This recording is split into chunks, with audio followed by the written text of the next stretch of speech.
この番組はご覧のスポンサーの提供でお送りします。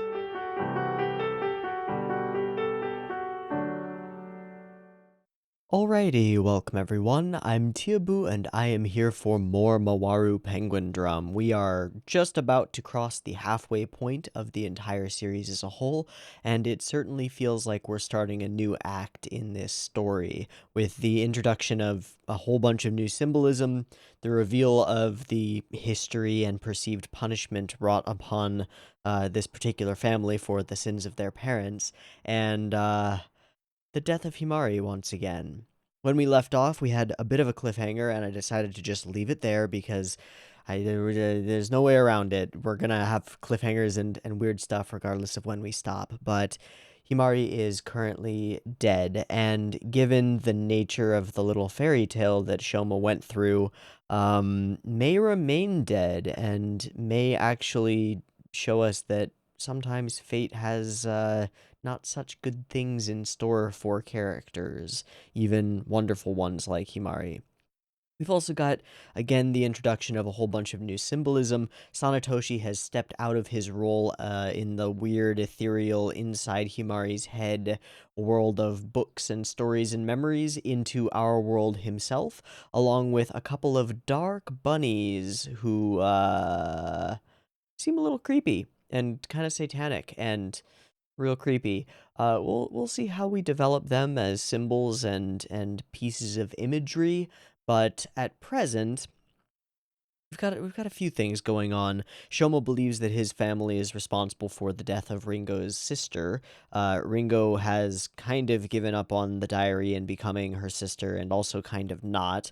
There was a pretty horrifying sequence where Ringo used a frog, a lady-chanted frog, to temporarily gain the affections of Tabuki, which she realized that she didn't actually really want.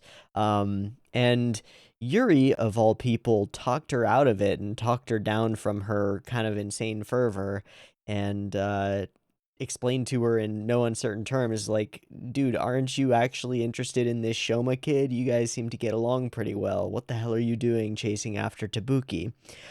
Everything is kind of confusing and fucky and weird, and it only continued to get more so as we moved into a not quite reality as Shoma tried to perceive his loss of his sister once again through the shady, obfuscated, fuzzy lens of fairy tale, with a rather twisted interpretation of the Mary Had a Little Lamb, or in this case, Three Little Lambs, and the idea that some cruel deity must have done this as some kind of punishment, because Shoma, as we've seen before, cannot really fathom the idea that bad things can happen to good people, but they can. We're gonna just go from here. Sanetoshi just walked into the hospital room, said some stuff, and I have a feeling he's gonna do something along the lines of revive Himari, but I don't know whether there's a cost to that. And I don't really know what's gonna go on here. In other news, we met up with, oh shit, I forgot her name again. Not Judy, with the wrinkled hair. I wrote it down somewhere, but whatever. I don't need to look for it. I've completely forgotten her name.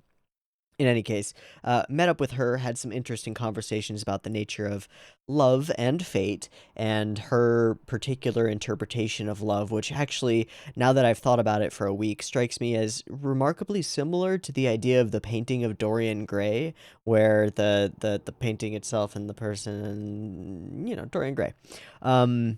I don't know if that's an intentional reference by Ikuhara or just a coincidence, but you can say that about a lot of his references unless he points out specifically what he's referencing. Found out a lot about her, and more importantly, found out that she is not in possession of the first half of the diary. Whatever female character rode by on a motorcycle and snatched it away from Ringo outside of Yuri and Tabuki's apartment was not Judy, as we were led to believe. There was never any indication that it was her, but she's the only female character with an eye out for the diary that we knew of at the time. So there's somebody else here, and there's a third party working now that Ringo is kind of moving along with the rest of the family. Things are weird. This is Penguindrum. It's getting weirder, and I expect to go deeper down this bunny hole. That sounds lewd. This rabbit hole. We'll just stick with the standard one, because that sounds less lewd. Um, Excited, but with some trepidation. This is gonna be strange. Let's watch the episode. So, I've got episode 13 of Mawaru Penguindrum up and ready to go. It's 0 seconds. There will be 2 versions of this reaction. As usual, you can find a picture-in-picture version with the video up there, linked in the description, and a timer-based version up on YouTube. If you want to do a syncy thing and sync up your own copy of these episodes with the timer-based version, you are welcome to do so. Just get your copy of episode 13 ready, because the beep beep timer to count you down will be coming at you now.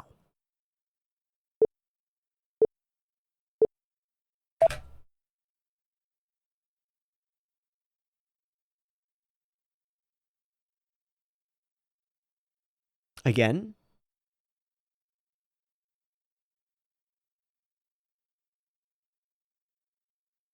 Is this Shoma doing it again? It sounds like it's him.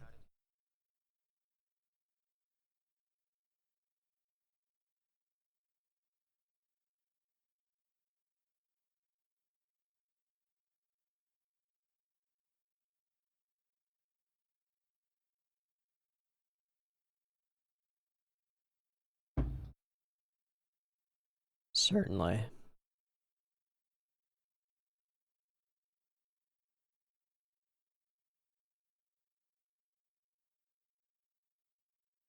Or is that Kamba doing it? No, last time it was Kamba doing Shoma's line. This one was Shoma again, I think. I might be wrong on the voice actor. Sorry if I am. I don't know if it has much importance.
Hi, Sanatoshi. Hi, Dark Bunnies. She very dead. Sure. Okay. What are they carrying in those boxes?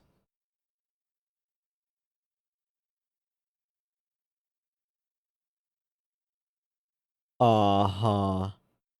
So he's taken over the role of the other doctor completely? Oh yeah, that's normal. 0001.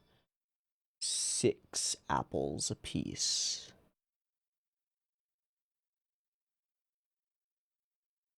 From the Destination of Fate. Okay, so it is an ampule. And or a bullet. A gift. Omiyage. A souvenir. Yeah. You heard me. Ksh.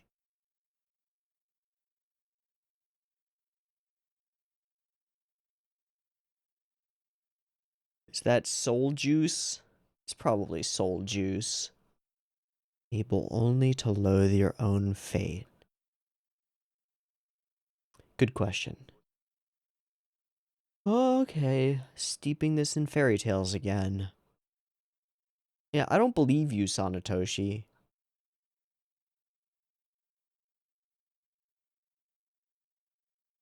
For messing with things.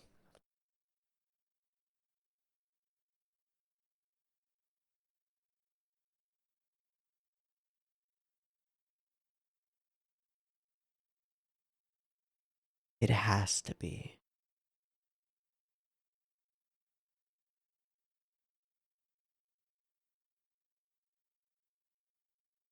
Our ordinary life was stripped from us. Karaage. This is the day of, right?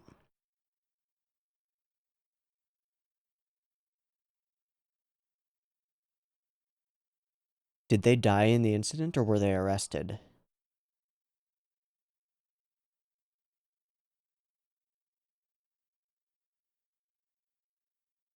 Is she gonna say this is bliss? Oh, there's horror. Apples. Kiga apples. 3 of them. 1 for each? Ah, hello.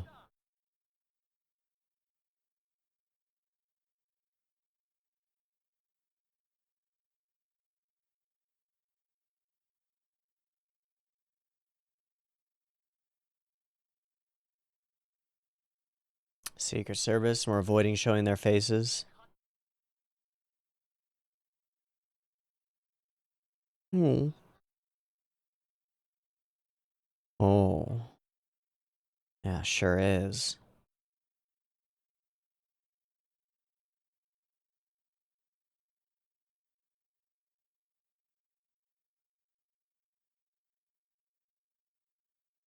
Get out of town for a little while. Yeah, because there will be retribution from people who've lost people. Not by a god, but by humans. Of course.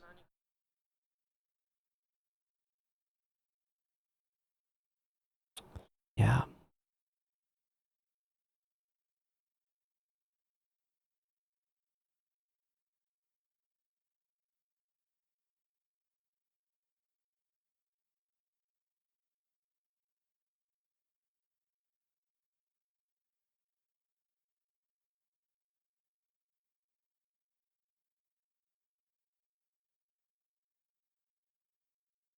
Oh, you know what?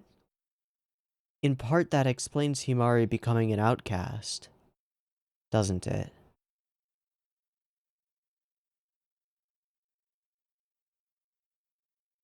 Yeah, that's what I'm worried about, but he'll pay anything.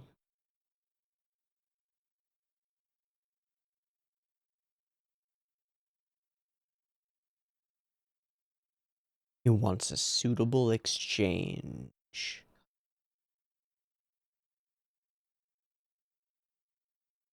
Yeah, but I've been making bank.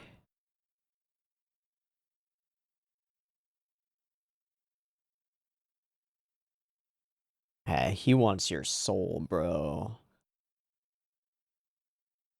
She's our light. Our apple tree, right?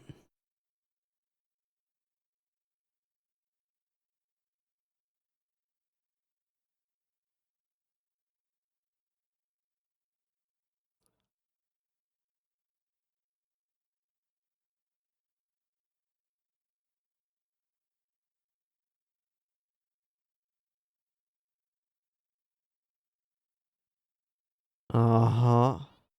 Oh, they speak. Oh, they speak. Oh, God. I hate them.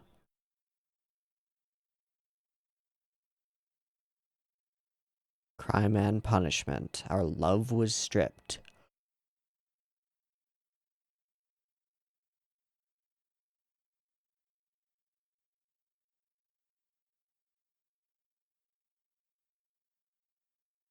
They're either dead or in jail awaiting punishment.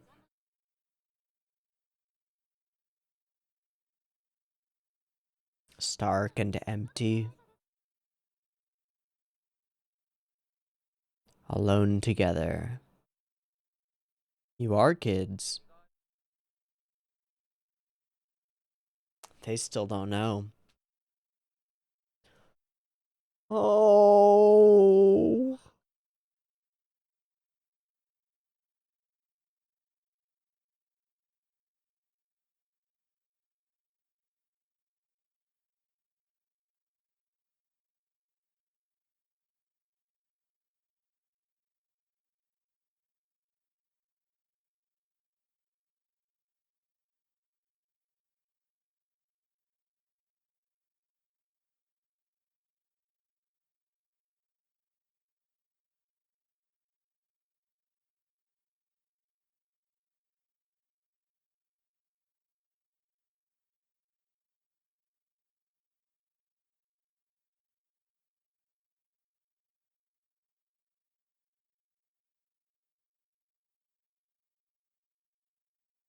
It's our home. Get them out of there so that they don't become news sensations. But people will still find out.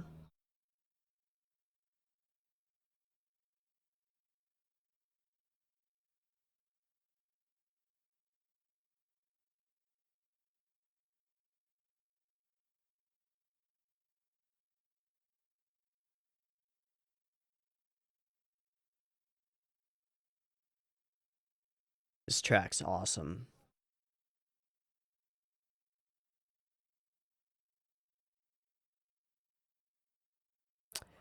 Unassuming, normal people.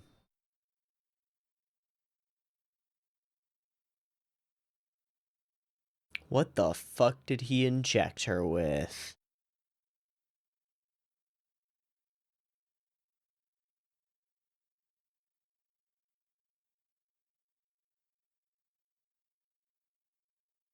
I don't like it.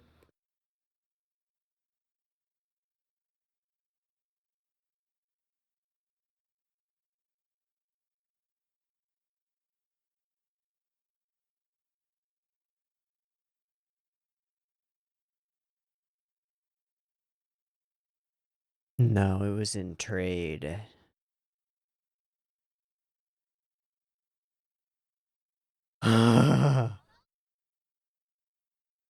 Oh, it's too easy this way, isn't it? Okay. Oh, we're back here.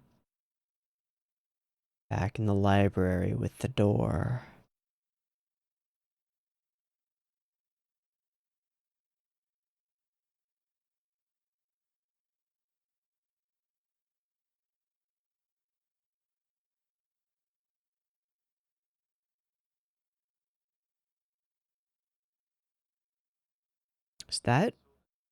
Is that Momoko?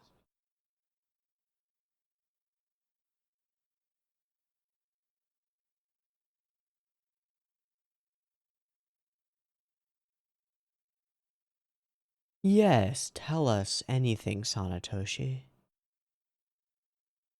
So a year before,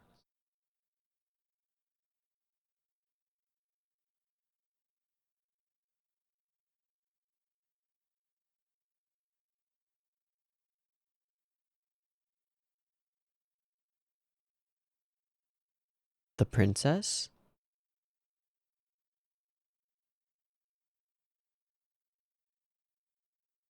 But, but,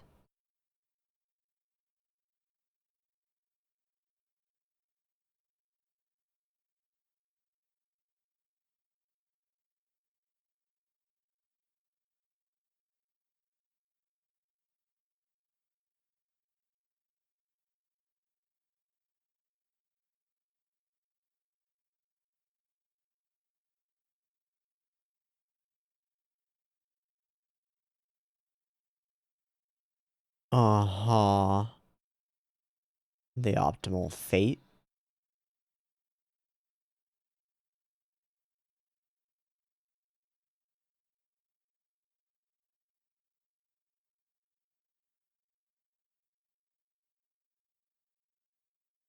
The princess of the crystal?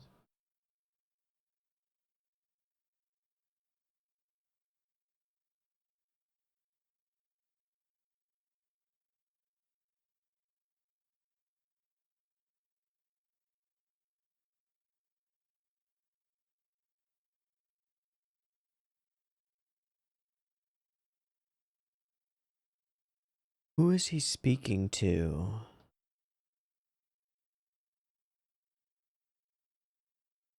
Is he speaking to us or a character in universe?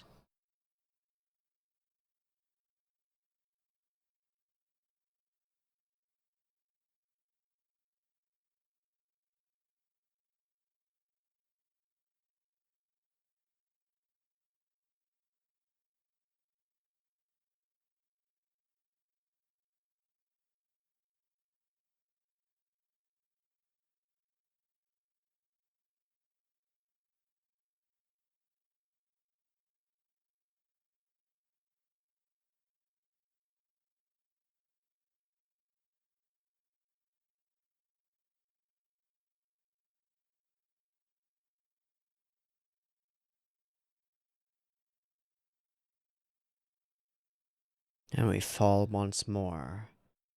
But this time, just the hat. And the princess in the hat. Okay.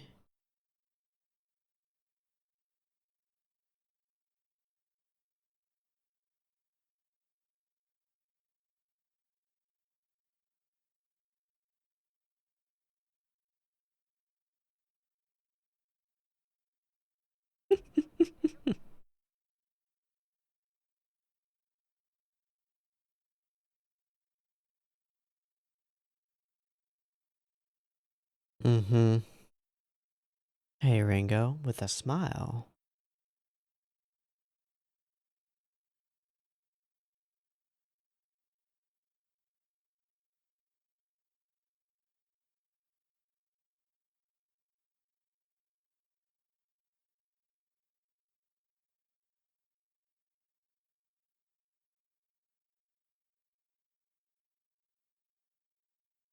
The accident that caused us to build it.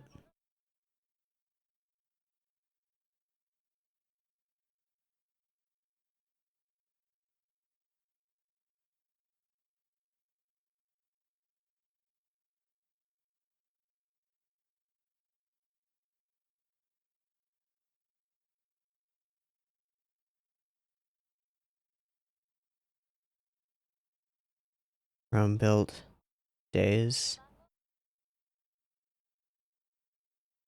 Rome wasn't built in a day.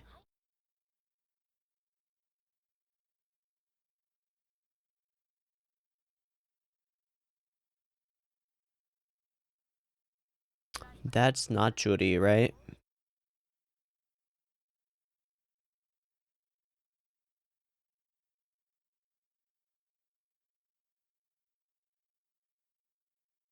What are they carrying? A chestnut and a peach? She has that apple.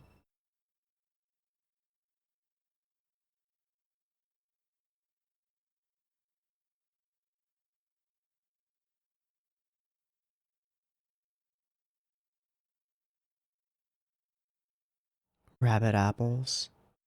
She is talking to Sanetoshi. What is she paid? And what is it?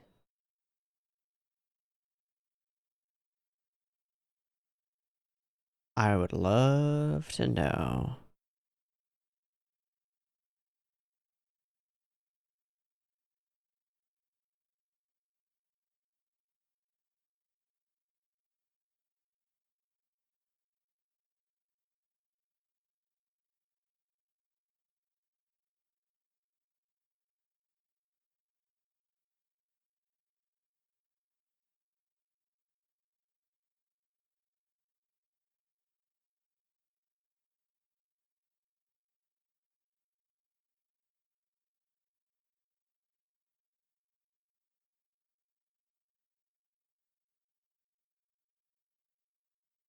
He sure does.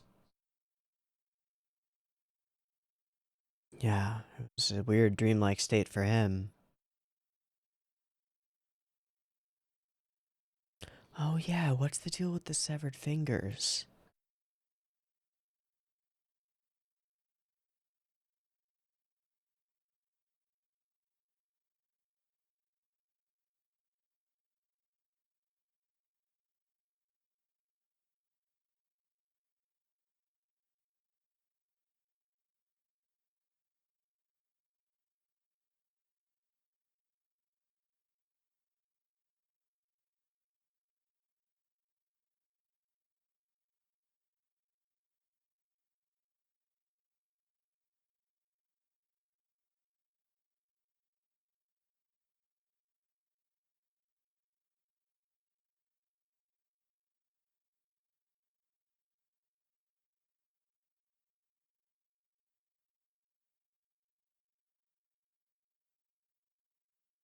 Certainly.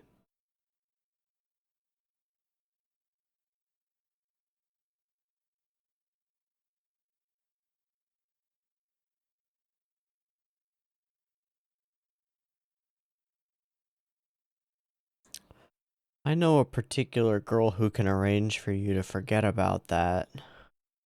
3 little black cats. He has to believe that.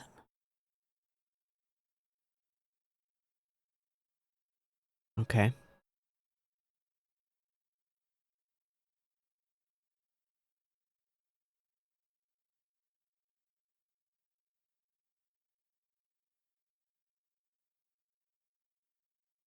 How do you know about that, Ringo?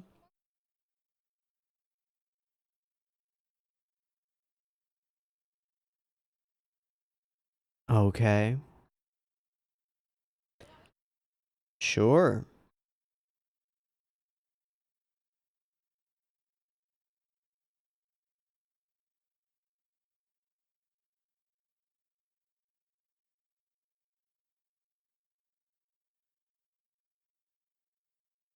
That day everything was stripped from us.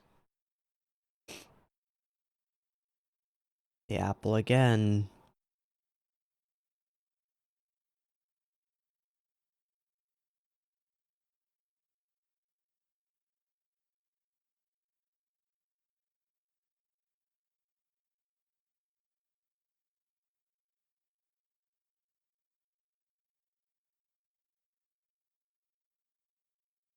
Sorry.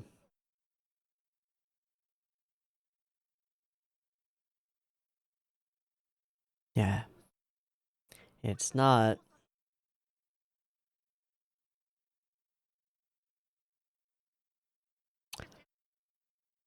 I have a feeling you won't.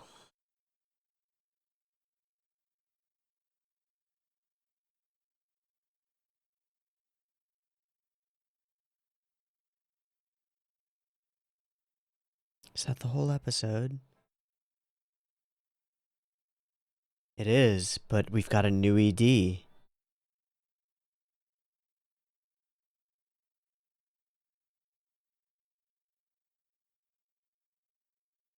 Oh.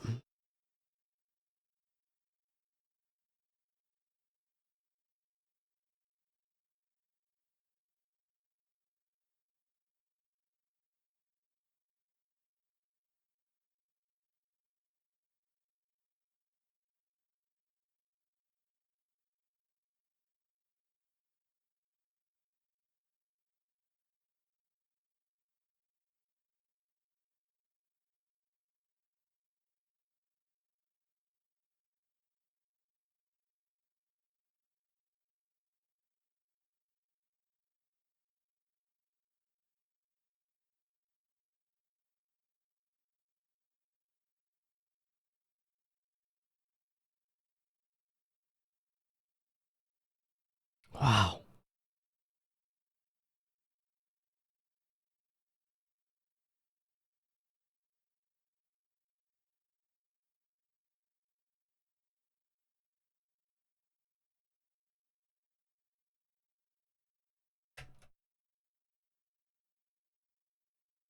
Hmm.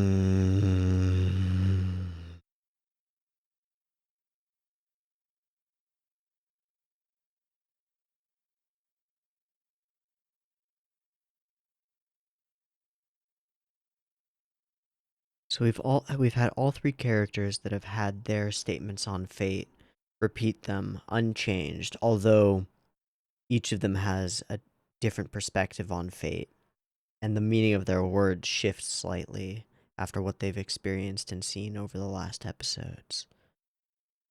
But the words remain the same. Okay.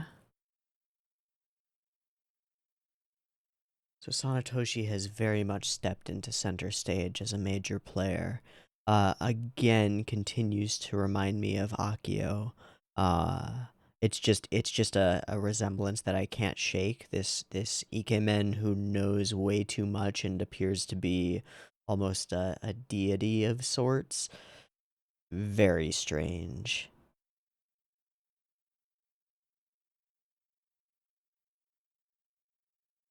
But more than a deity, more like a devil. in the same way that the dark bunnies appear demonic and play the role of Satan in the story that we're told, he is making a trade, a soul for an alteration. And more than that, he has his own stake in this. He's curious about the way things are and wants to understand whether there is fate in the world, and yet he's still trying to ensure that he gets some kind of trade from a mortal for doing what they want because their goals happen to align with him. Like, he wanted to resurrect Himari anyway in order to see this story continue, and considering that he's essentially taking the role of the goddess in the story in order to ensure that their punishment, if we view it that way, or as Shoma would view it that way, continues. But he's still using Kamba's scorpion heart burning bright as collateral. He's trading for a soul. There's something very off about Sanetoshi. And it's fascinating. Okay.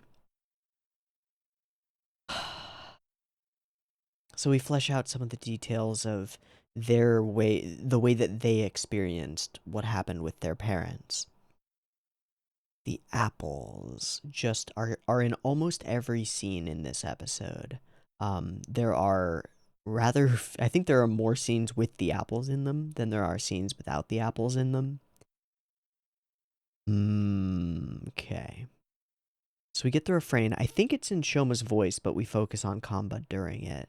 The stars and sparkles going by. All right. And we've got these cases of apples with these ampules upon them. Somebody pointed out to me that the lines on these, as opposed to looking like crosshairs, look more like a clock, as though they're either time itself or time running out. And if we view it that way, then this would act as one of the hands of that clock pointing to midnight, which gives me kind of Cinderella-y vibes, like clock strikes midnight and the spell disappears, which kind of makes sense given that there has been a spell cast on Himari in order to enable her to live this blissful life that she wants.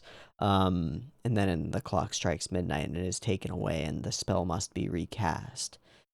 We find out that the Princess of the Crystal is unable to recast it, potentially because she knows that doing so would drain Kanba of his life force. That seems to be an implied thing going on here. It seems to be almost a mercy to let Himari die, as opposed to attempting to resurrect her and burn away Kanba's spirit in order to do so.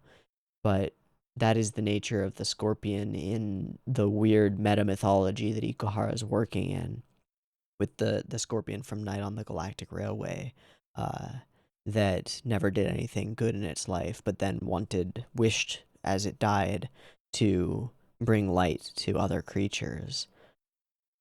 Very strange. We focus really heavily on this ampule of this translucent red substance that's not blood. It's almost like distilled apple. I don't know. But we're using these apples as symbolic of something, whether that's the tree of knowledge of good and evil, or the fruit of like the Chinese tree. No, that's the peach.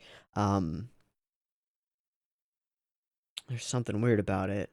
But he takes this medicine and has it, presents himself as a doctor.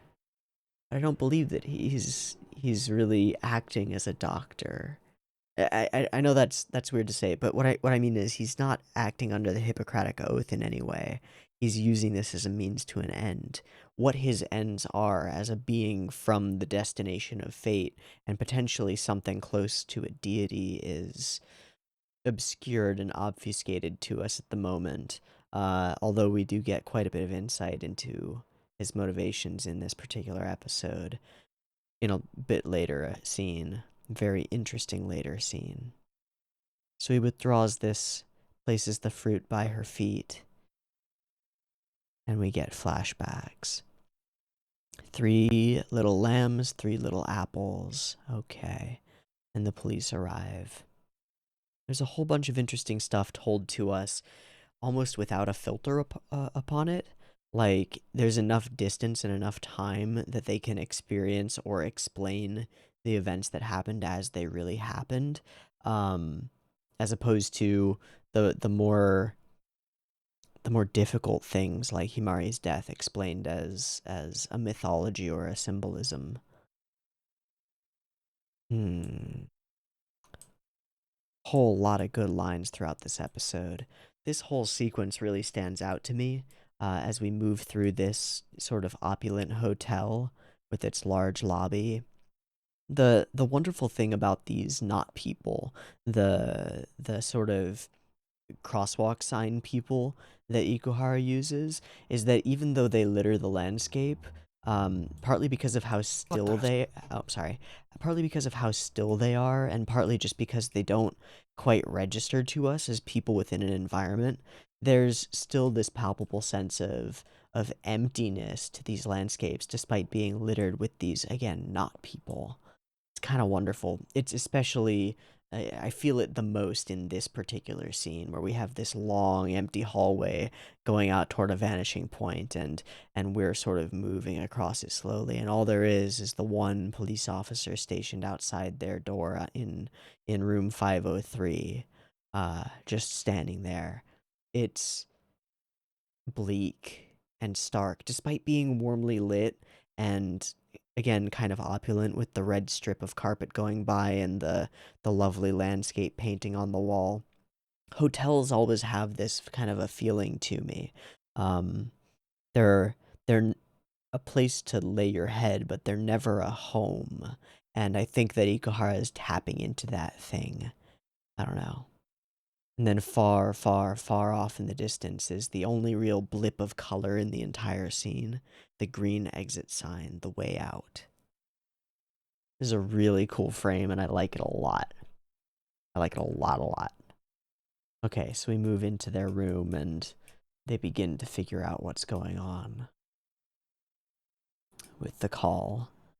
And the police officers, again shown to us as not people.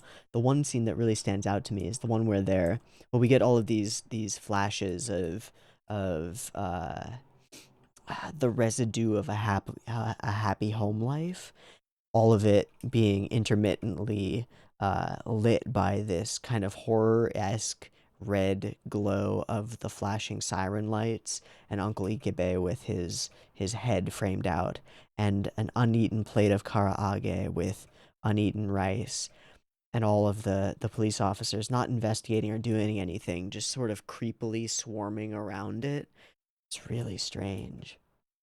And we flash to a bunch of little things that they viewed as normal but are now the subject of an investigation. Himari's school books and her bag, the little trinkets and things on the shelves. The room in the past appears to be a lot less cluttered, a lot less full of things and like omiyage, lot less souvenirs and things. They've really changed the place and made it their home as opposed to their family's home. It's interesting. I dig this shot. Himari in the center. Again, the same foreground objects sort of obfuscating and altering the shape of the scene. And the rabbit standing there. The whole perspective on this scene is really cool. I like it a lot. And Sanetoshi's shadow blending in with the hat probably has a little bit of meaning there. Don't know what, but just a little bit. And we're mixing our fairy tales. She's now Sleeping Beauty, now the princess, and he has administered a kiss via a syringe to awaken her. He now calls her princess, although we know of the princess of the crystal, the princess in the hat. Weird. It's really creepy how the little bunnies just sort of cheer Sanetoshi on. It gives me the wibbledies. I don't know quite what it is about what they do that gives me the wibbledy wobbledies, but it gives me the heebie-jeebies a little bit. I do not like them. which is to say that I really appreciate them as an element of the story. They're an odd and interesting counterpoint to the penguins, which are continuously goofy and constantly undercutting everything that's going on screen. The bunnies are just creepy, and they, instead of undercutting Sanetoshi's creepiness, they kind of do the opposite. Sanetoshi speaks in a very like, "Ah, I'm just here to help. I am here to assist you. Do not worry. We will figure everything out. It will all be fine." And the little bunnies are standing next to him, just like, "Hi, we're fucking creepy." And you're like, "I don't trust this guy." They really add to that and help round out his existence. So then we get the goddess once more, and she says, "It would be a shame to let the punishment end now." And the bunnies echo that sentiment. Yes, exactly. The punishment must continue. Aha! Your fate is to live in torment for our amusement. How strange, how strange. So once again, we get this door, and once again, it moves on its own accord and locks itself into place at the end of this bleak, dark hallway, and brings us once more into this world of books, where we discover a specific book, Super Frog Saves Tokyo, and we discover many things and nothing at all about Sanetoshi, who he is and what he's about. He's definitely not a human, let's say. He's something from another realm, and his realm does not exist. Or it does. Or it doesn't. I think it exists in the same way that fairy tales exist. He is something of the collective unconscious, maybe. Something of a shared hallucination or a shared dream. Now, what he represents, I'm uncertain of. He's curious. I mean, he is curious about the things around him. Does the concept of fate exist? Are people's futures set in stone where they are when they are born? Honestly, he strikes me as the playwright.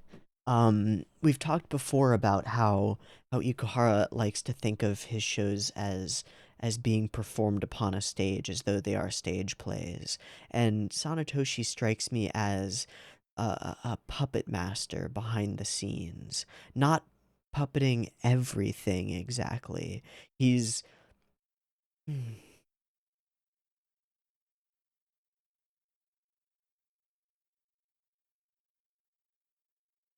a casually cruel, because of his disconnection from reality, deity like figure.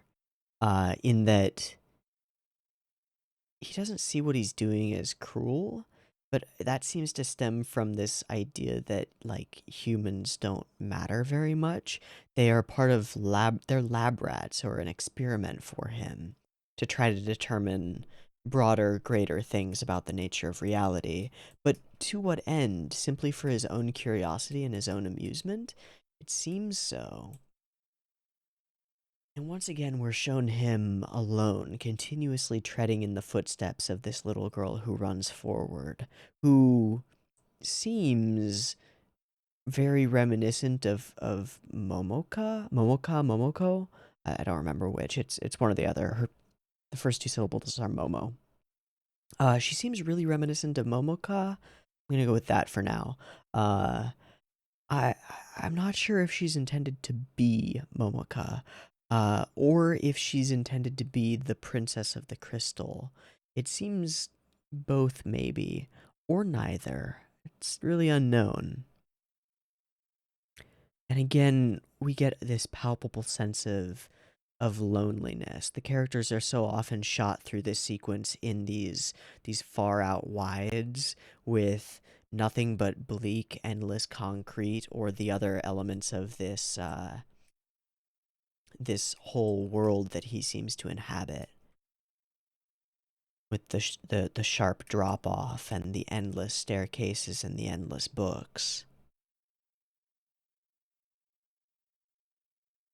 Will you listen to my story for a while?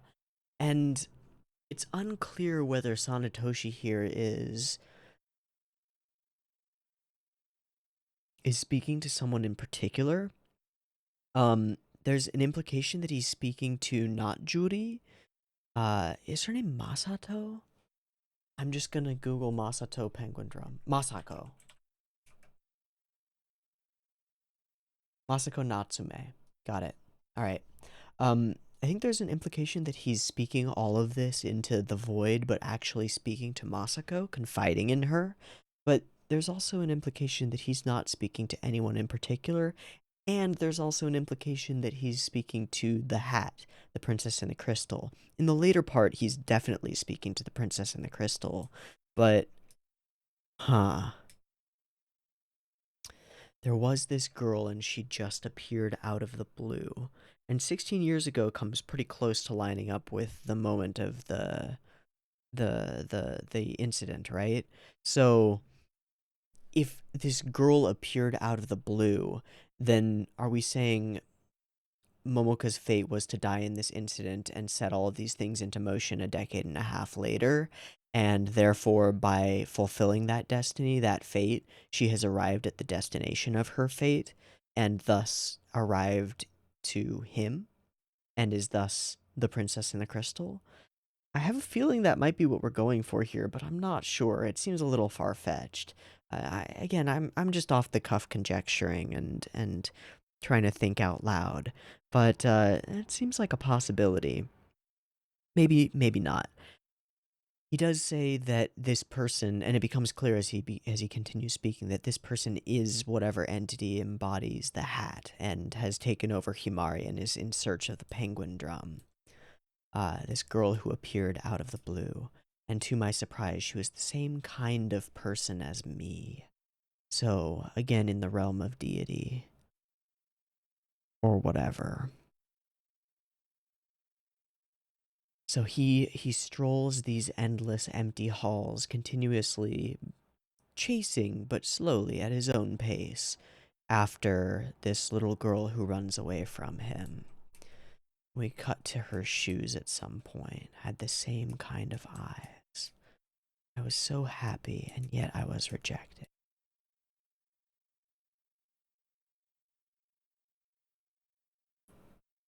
We had a whole bunch of dialogue over this almost unchanging scene with the clouds going by across the roof. It's really beautiful, weird architecture. And she runs by, and he passes by. And he speaks to us of having an almost like a Superman moment, you know, in Superman where he listens out and hears all of the cries for help, all of the voices of all of the people. I heard all the voices all over the world crying out and asking for help. He says something along those lines. Yeah, crying out, save me, it's true. That's what I could hear. Thus I could see the optimal path for the world. There's something creepy about this. There's something...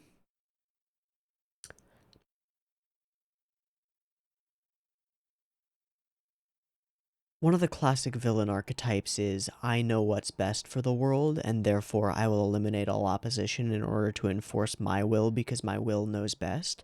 It's often used for characters that are like ascended AI or partially deities or things like that. We find it off-putting because it flies in the face of free will.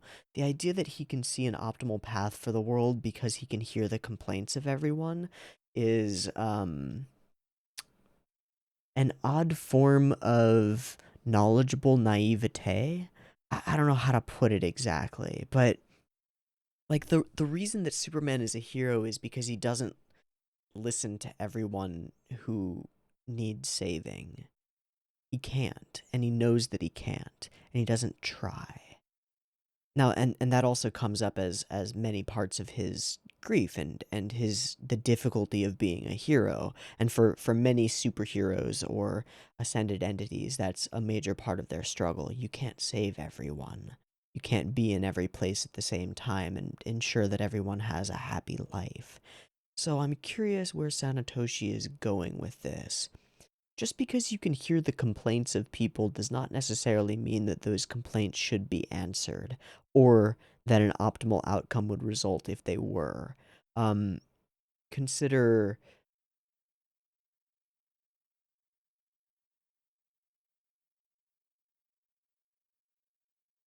I was gonna say consider Ringo and her desperation, but that doesn't quite fit. Um, a happy ending doesn't mean that everyone is happy. I don't think, at least. Maybe it does to some people, but I don't think it's possible for everyone to be happy.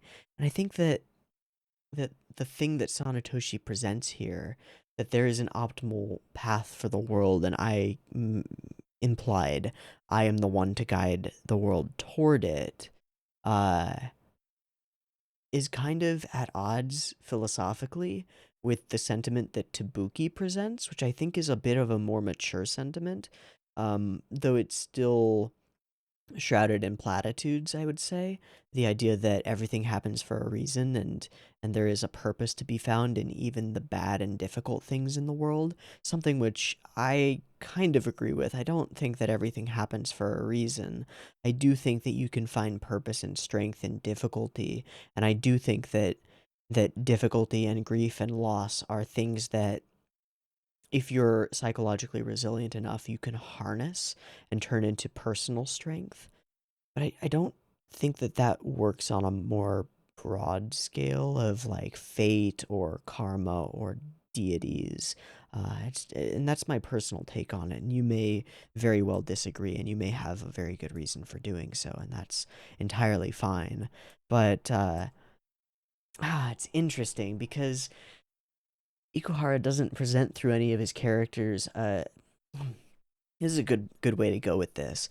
A lot of authors fall into the trap of having a mouthpiece character, a specific character who is perhaps the designated hero and speaks the author's truth to the audience, and no one else is allowed to do that. They're usually either people who support that character and are like, "Yeah, we believe in you," or they're people who are at odds with that logic and are generally straw men to be pushed over or punched into oblivion by our speak the truth and only the truth and never waver hero.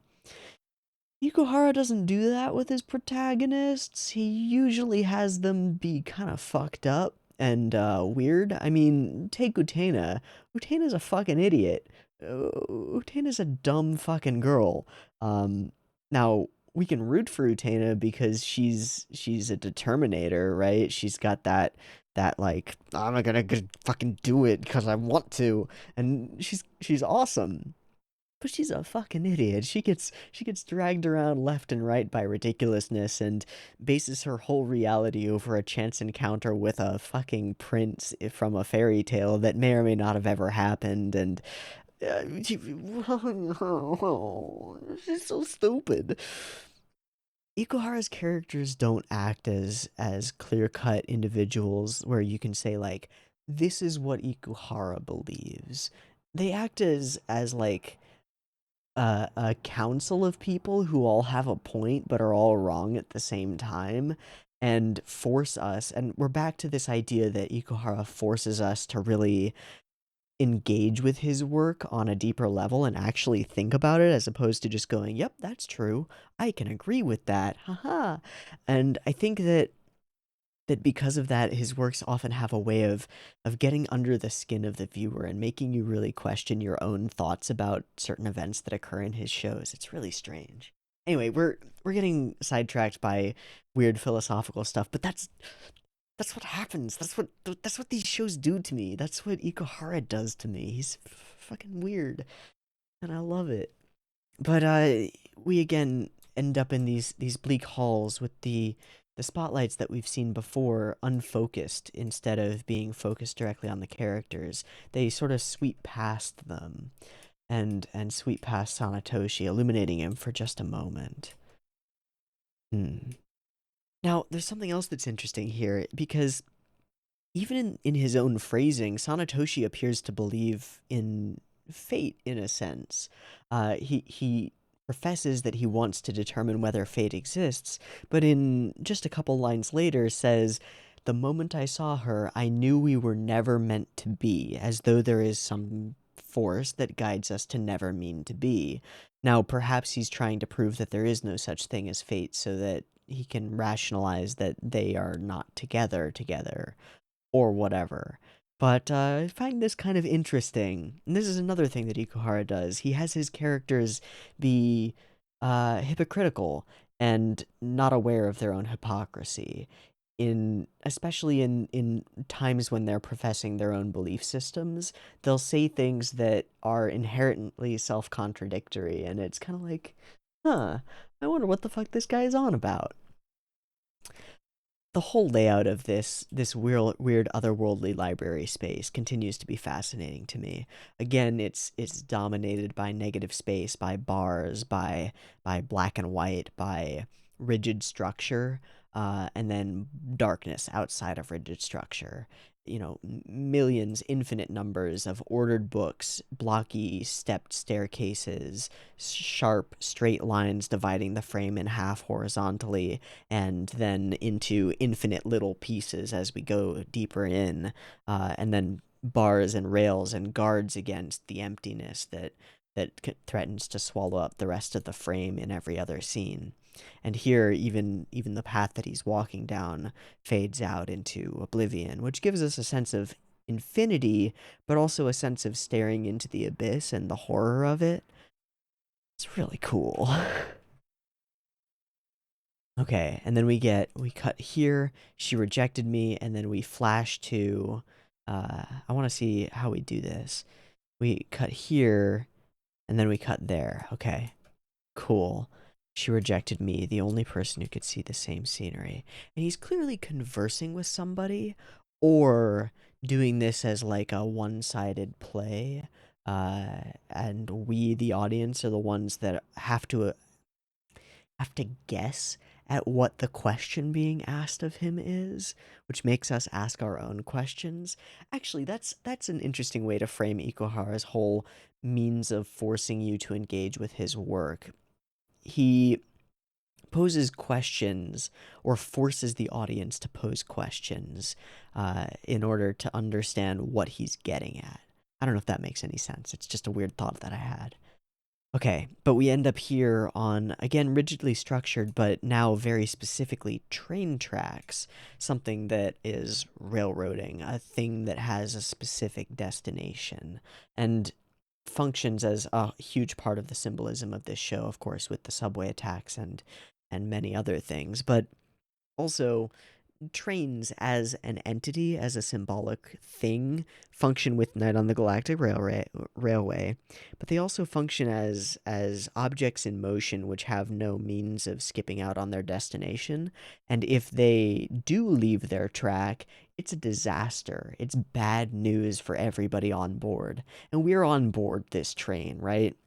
This whole show is a train chugging along to a predetermined destination because the episodes have all been made and set in stone, essentially. I don't know where this train is going, but someone who has already seen it and is watching this for the second time does. And so you might have the strange sensation that you're locked in on a specific path and there's no escape from it, because that's exactly what's going on. That's exactly how anime functions as a narrative, and most narrative media function that way. Once the thing is written, it is set in stone and published and unable to be altered. It ends the same way every time. It's not like a choose your own adventure book, and even those have a few set destinations and you can't escape them. So, train tracks, they're symbolic always. Like, anytime I see trains in a show, I'm like, oh, we're on a specific path that's going in a specific direction. We can't escape it. Interesting. Okay, so what is the question? Why I saved Himari Takakura's life. Why indeed? Thanks, bud. You're not very helpful right now, but I suppose we need some mysteries. It's still a secret, you'll find out.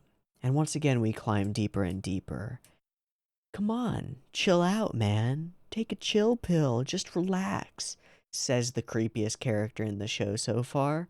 Cool, dude. Yeah, I'm gonna chill right now as we circle around this ampule of fate juice. Alright, how's this for an answer? I want to know, right? I want to understand. Yeah, and I want to witness. But here he's not holding an apple with the bullet on it. He's holding one of the Kiga apples, which are the ones that we've seen in other places in interesting ways that seem to be very important. Okay. Cool. With me. And there is a divide between him and the girl. You two search for the Penguindrum together. I assume he's speaking to the princess in the hat and speaking of Himari. You two find out if it really exists. Not find it, but discover whether it exists. And again, we've mentioned before that we think of the Penguindrum as potentially the wheel of fate, spinning endlessly. Find out whether it really exists. Okay, sure, Sanetoshi, we'll do that. Not a bad deal, is it? I don't know, man. It might be. And we get her elevated on a stack of very specific books. Super Frog saves the Penguindrum. Okay, cool. Return by her side. Eventually you will see what I see. The floor drops out once again as signs. The hat falls. And farewell, my love, the only one who sees what I see. And then it spirals down in a double helix. Down, down, down. See you again in that world. Okay. We were lucky to have such a nice doctor looking after her. I don't know about that. I don't really know. I don't know if you're that lucky. I think it's more fucky than lucky. Just saying. In any case, Ringo walks away with a smile on her face. And then we get information about the Sky Metro and a sort of never forget sequence. That this has been rebuilt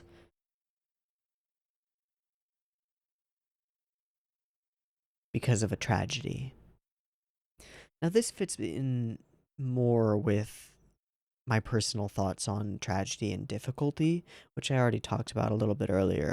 I think that difficult circumstances can make people strong, or to use Symphogear, the harshest conditions create the ripest, most delicious crop. Um, to an extent. If there's no water, the plants fucking die. But there are a couple things going on here. One is this idea of don't forget what this is built upon. This is built upon unwilling sacrifice of lives and infrastructure, and it is a tragedy. And then something strange happens, which is, given the nature of this show and its focus on family connections and things like that versus the ethereal, possibly non-existent will of fate, if you will. Um, and given the nature of the messages in Sarazanmai, I find the next statements by this news reporter rather interesting. And beyond just being thematic, they seem to be like almost a mission statement of sorts. Systematic advancement toward convenience must not continue. We must retain our humanity. Our actions must reflect our humanity.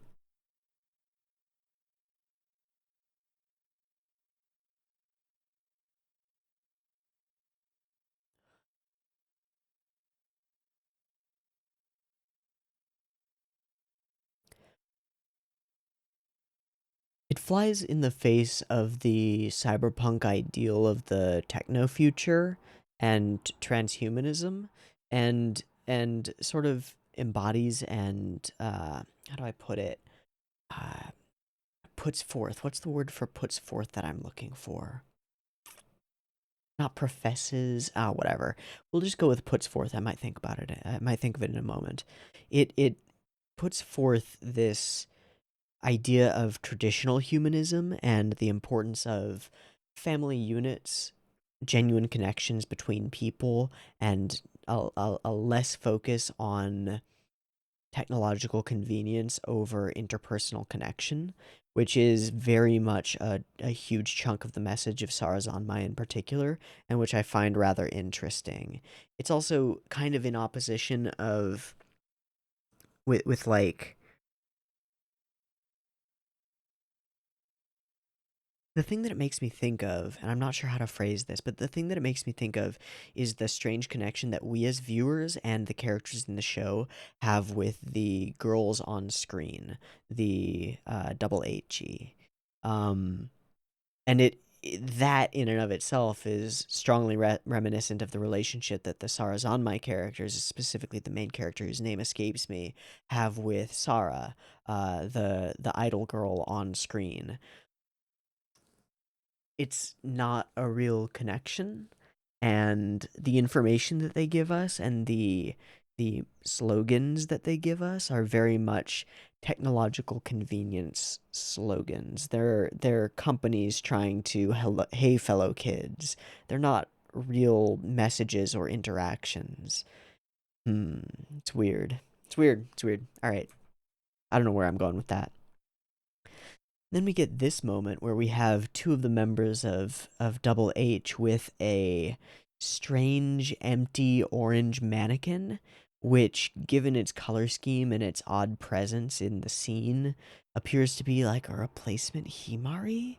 And they are in contrast to their chibified idol image selves, which carry around chestnuts and peaches. We've dug into the symbolism of peaches. I want to just Google chestnut symbolism Japan. And we'll also do China because that came up. Oh, Oh, well, in Japan, the chestnut fruit symbolizes both difficulties and overcoming them. They are eaten on New Year's Day for success and strength the coming year. Additionally, the symbolic meaning of chestnuts deals primarily with prevention and foresight. Cool. Cool.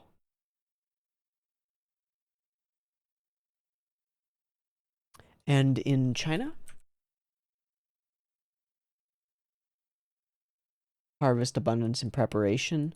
I'd stick with the Japanese interpretation. Difficulty and overcoming it. That makes sense. It sort of echoes a lot of the things we've been talking about. And then we must never again repeat such a tragedy. Rome built 3 days. And then we get, I think they're infinity symbols? Sort of, or they're 8.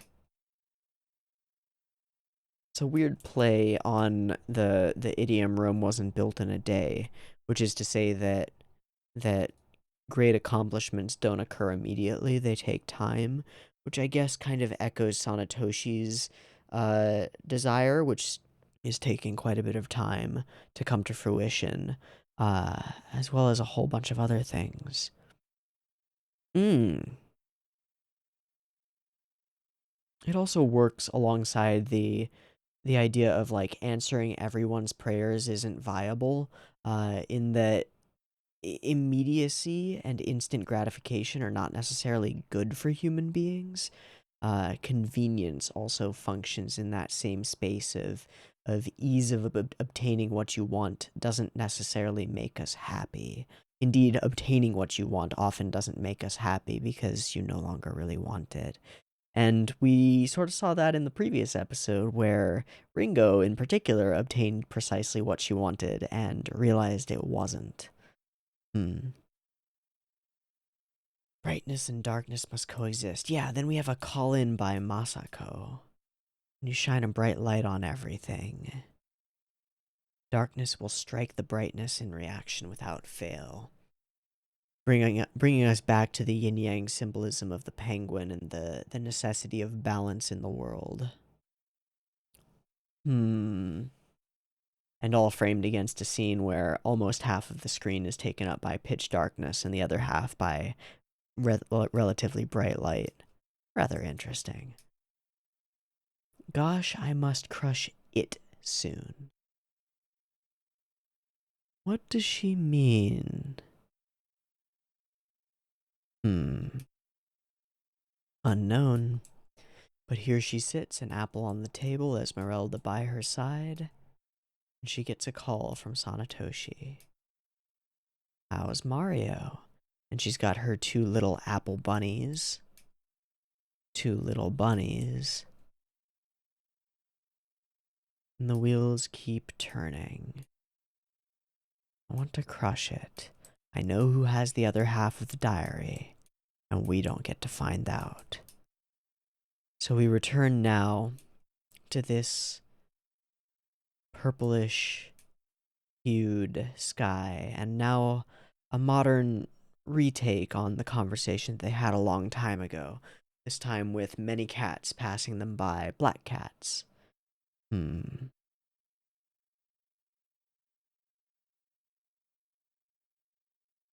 those owls next to this frog? Or are they apple bunnies? I don't know. A strange coincidence, and yet I have no feeling, no desire for vengeance. And we see again his fingers sliced. What would you do? Your parents were the ones responsible, but it's not like they killed her with their own hands. I'm not vindictive about it, it's just something that happened. And it's still kind of unreal. There's nothing wrong with you. Wished I could become my sister so that I could have healed your pain and my parents too. You have a really a kind of a wonderful moment for Ringo. Like, her interpretation of her desires and her own feelings are absolutely twisted and weird, or were, but now she's finally sitting quietly and kind of self-reflecting, and it's with Tabuki, but after everything that's happened, he gives her only the same statements that he gave her before. It's all he has to say. It's what he believes, and he's stuck on it. But Ringo has changed a little bit. She knows what she wanted to do, but she also sees that it wasn't possible. It's interesting. And kind of sad and, honestly, kind of endearing. There are things that can't be restored, but I'm glad to have met you. But I wish I'd never found out about their parents. This makes me wonder if Masako is gonna hit her with a little ping pong ball of memory forgetification and maybe wipe away these wonderful moments from Ringo, because that would be tragic, and Ikuhara likes that kind of tragedy, because he's a motherfucker. There's a meaning no matter how sad and painful it might be. And as he begins to say this, the cats all get up and leave. As he says, everything happens for a reason. There's a meaning no matter how sad and painful it might be. Now, Ringo is kind of doing pretty well for herself. Like, she seems pretty content with her current position in life, and like isn't horribly vindictive toward her father's new family, and seems to be genuinely wishing him well and kind of wanting to root him on. It's I don't know if it's quite a heel face turn, but it's quite a change of perspective for Ringo after her experience with the Lady Chanted Frog. Congratulations on your new marriage. She seems to really believe it. And then we get first her take on fate once more. But again, everything in it is changed. It's hard to accept that misfortunes beyond your control are fate. And here, their perspective on fate is, for the first time, instilled into them. I hate fate. Seems like a rather natural response to this sentiment, doesn't it? I think so. Seems rather natural to me.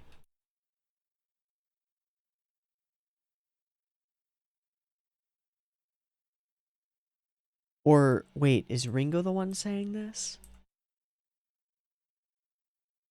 She is. Yeah, this is still her monologue.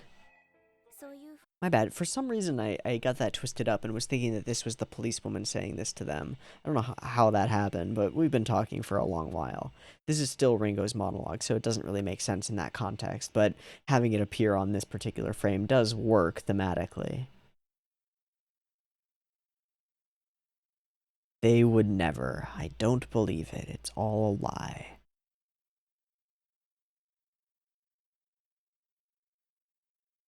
And then Grey Wednesday becomes our OP for the second half, I assume. Unless this is just a one-off thing, but I assume it's the second half. Okay. Cool. Well, that was episode 13 of Mawaru Penguindrum. We had a whole lot to talk about in this episode. A lot of it using the episode as jumping off points more than doing actual in-depth analysis of this particular set of events and scenes. But still, Penguindrum is a show that continuously makes me think about Penguindrum over the week, so a lot of that just kind of flows out when I start talking about it. Anyway, this has been a fun episode.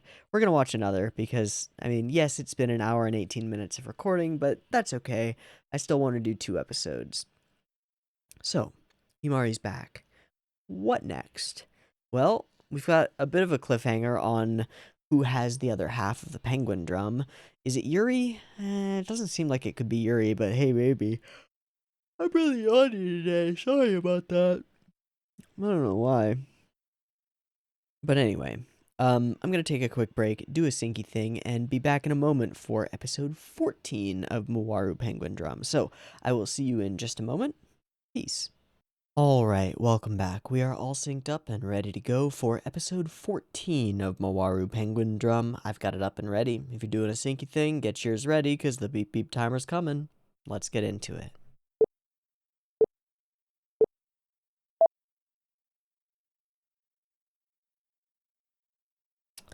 Tragedy of M.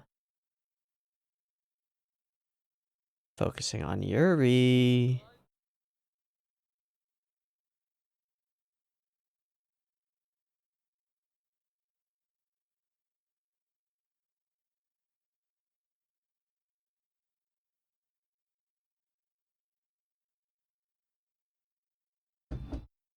Is this the same song that we heard before? No.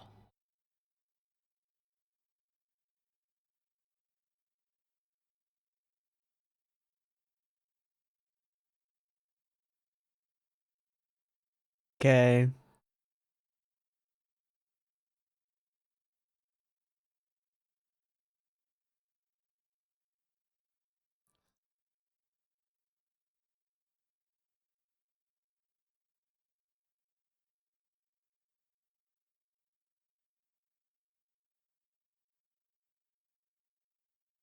I love her voice.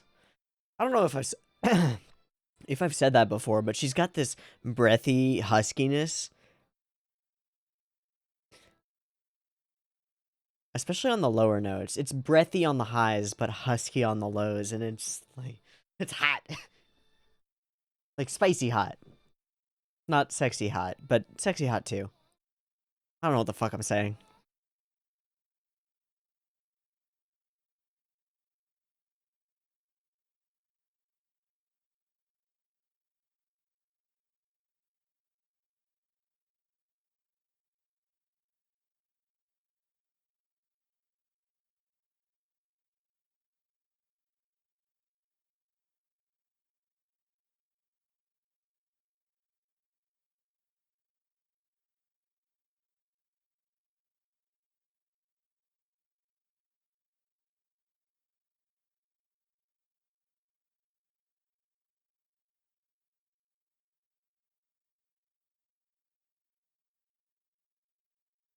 The big city, the Big Apple.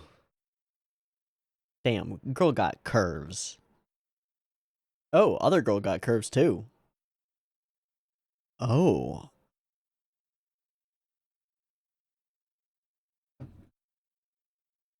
Yuri goggles. What? No, my Yuri goggles though. Oh, fuck, Yuri.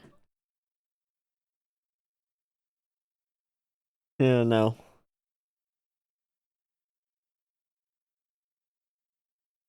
You were sadly mistaken. You were sadly mistaken. Whoever said that said. Never mind. I'm sorry. I'm sorry. If you're a Smasher, you get it. If you're not, you don't. Oh, what are you gonna do?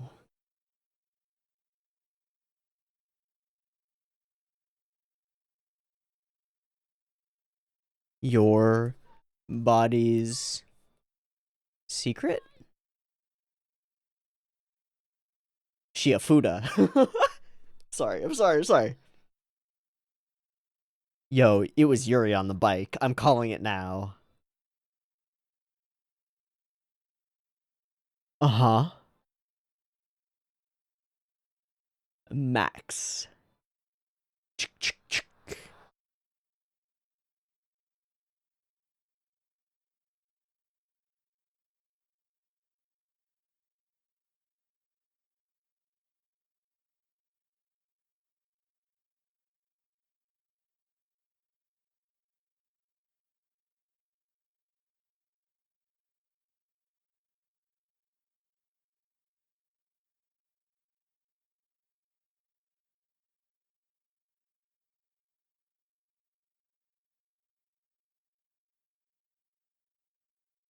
So, we're gonna cut to you having half of the diary? Yeah.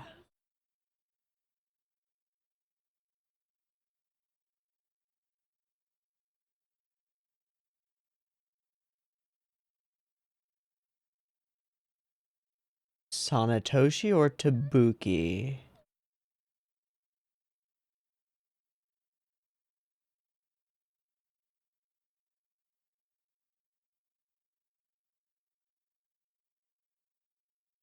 Sanetoshi. That's what I'm going with.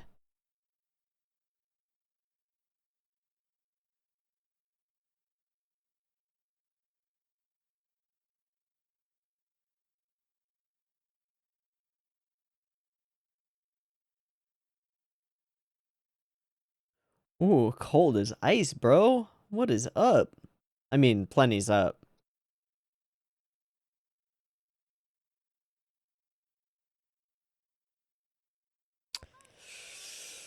He's gonna say something really cruel.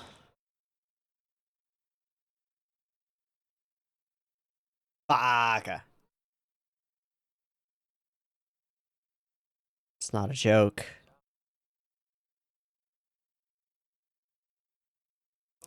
Oh, dude, she is content. I'm pretty sure.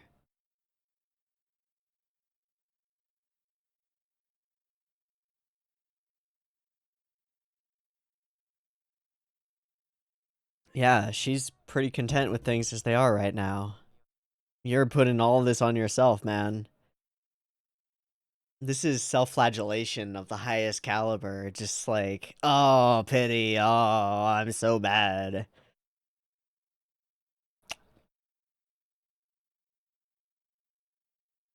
Right.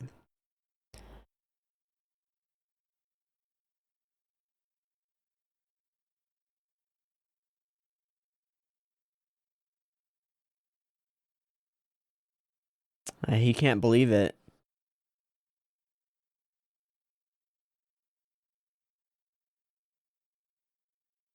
She was speaking truth. Hers.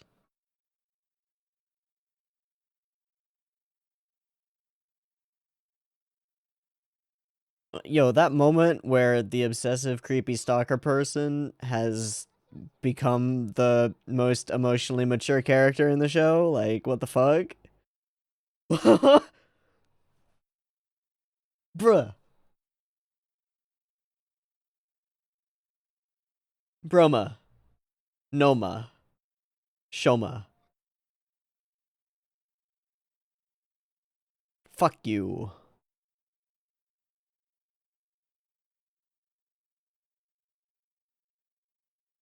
Hello, hat.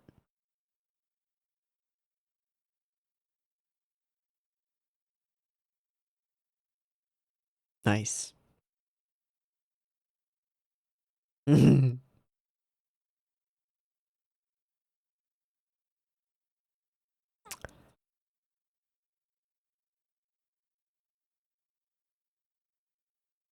Oh. Hello, creepy bunnies.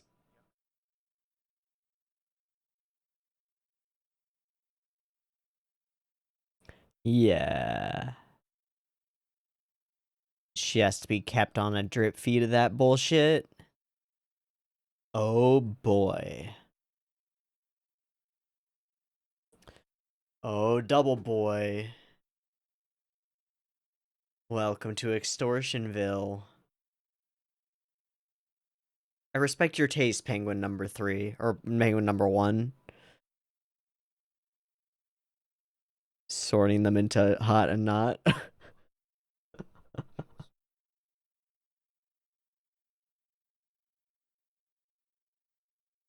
He just wants to force you to go to great ends. What?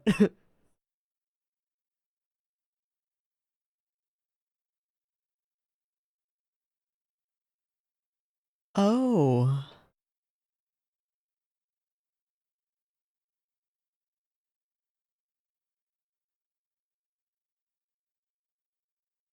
Princess. Whoa, she threw them away. Doste? Eh.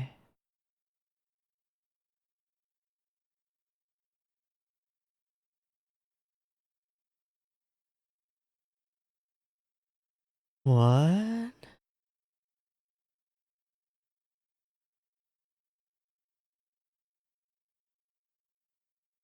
No, you can't have that shit. Fuck off.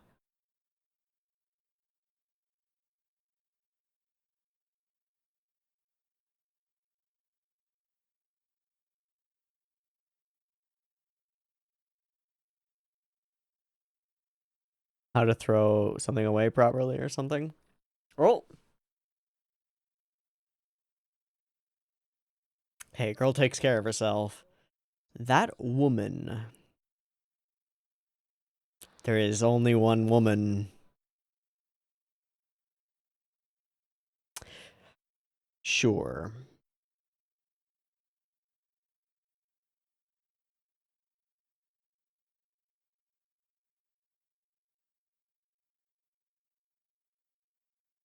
Hmm. I mean, you a crazy freaky huntress bitch, but you got it going on. I'm not gonna lie. Get his attention by acting cute. Oh, she was. Oh wow, and Yuri on the back.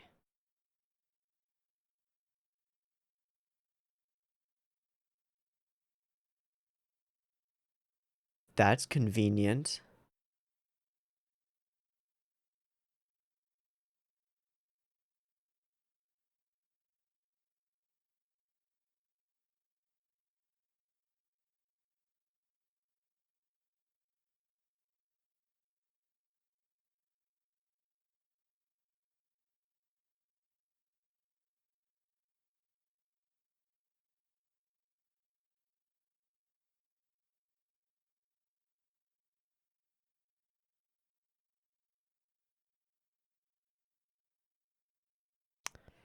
What color hair did he have? Yeah, what color hair did he have? Because there's only one person I can think of. Uh-huh. Soka. Hmm.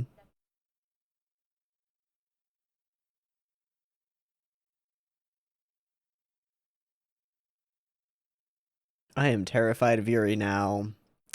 I'm real scared of this girl right now. Oh, what do we got? Going in may be fine, but returning may be scary. Sexy folded. Thanks, Penguin. What are you doing for that money, bro? Holy shit. Hello.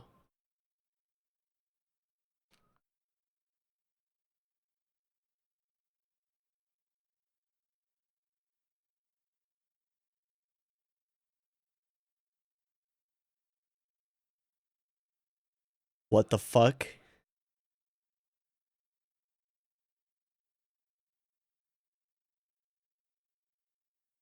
This track is really cool.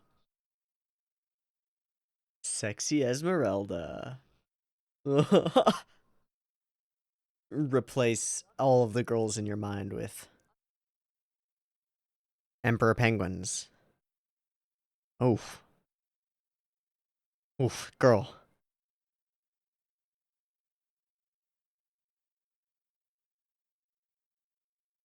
I mean, yeah. I mean,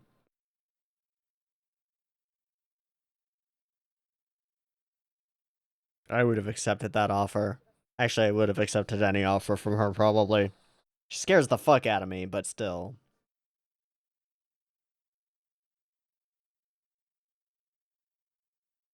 Only takes one word for seeds of misconduct.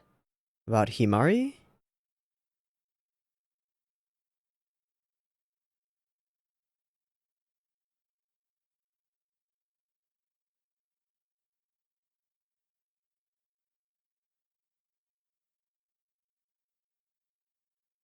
Eh?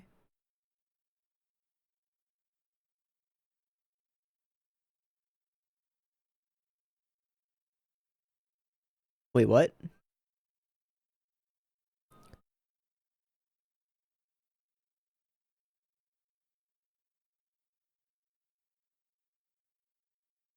Okay.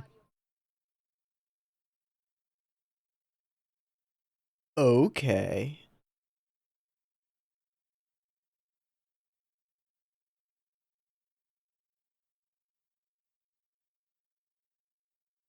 A dope onsen? Put her down as Tokikago. Okay. Are we bathhousing it up?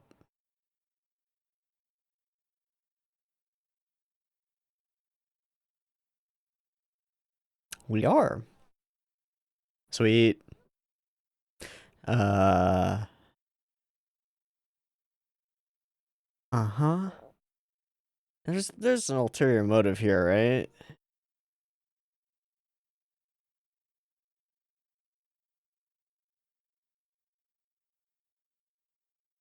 Hmm.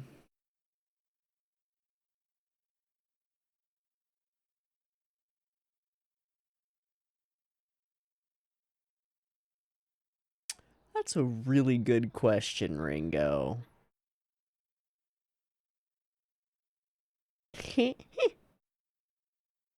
Really? Really?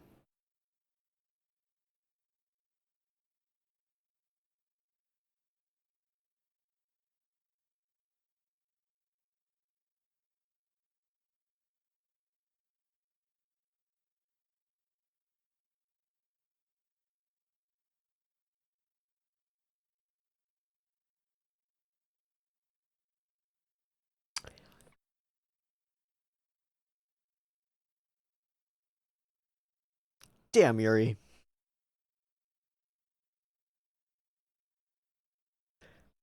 How did she do that? This is very much the same sentiment Tabuki had. Okay.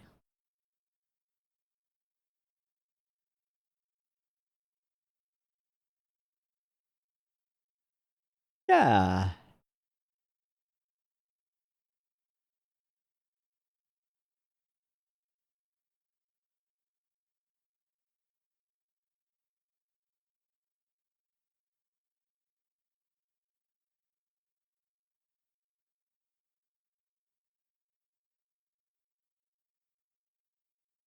That's why I want to kill you and take your abilities or something.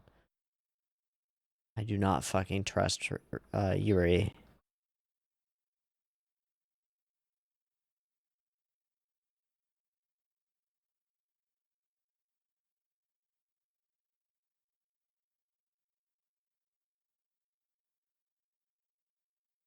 Are they?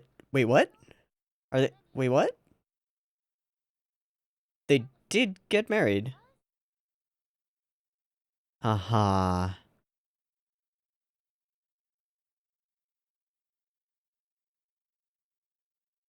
Lies, lies, lies.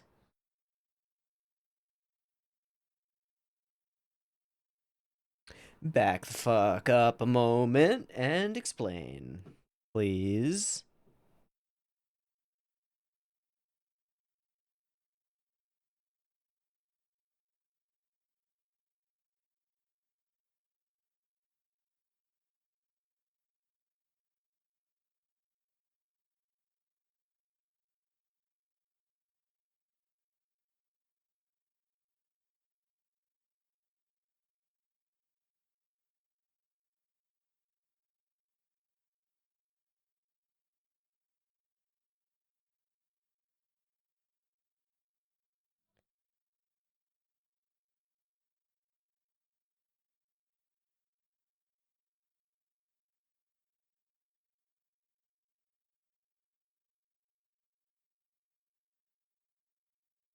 What was the pill that was dropped into that? Was it just an Alka-Seltzer? Nope. Oh, have a taste of your own medicine. Uh-oh. Uh-oh. Uh-oh. Uh-oh. Yuri continued patronage? She has been here many times, and they have a fucking cleanup crew.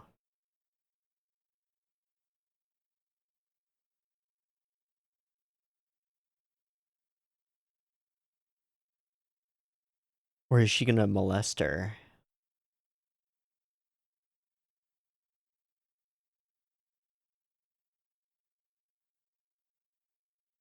Yup. Is this... What is your secret of your body, Yuri? Is she actually a fucking Fuda? Uso, uso, uso.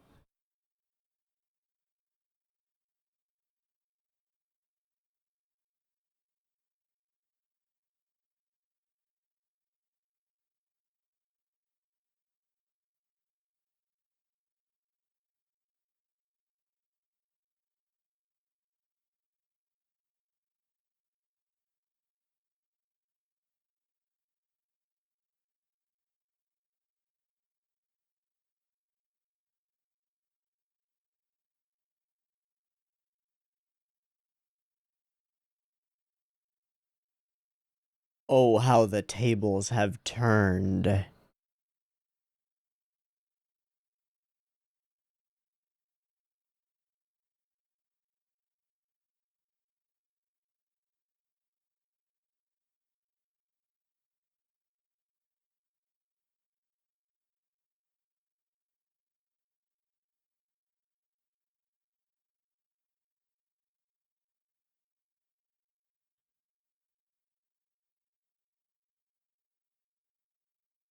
Damn.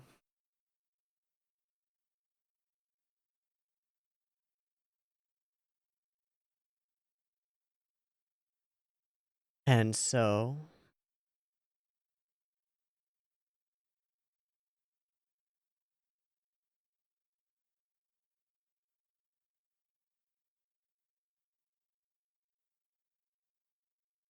I'm sorry, what?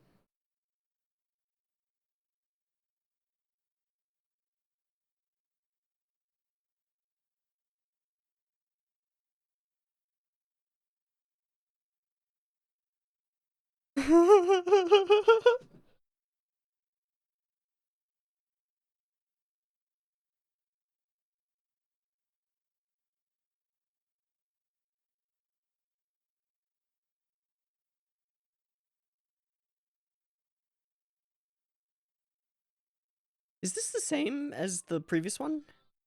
No. It's not, is it?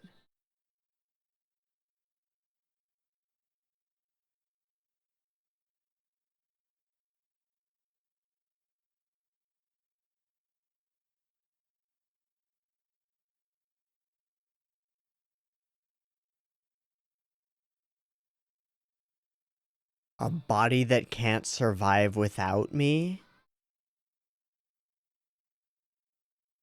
That is bad news. Completely different song. It's really good, though.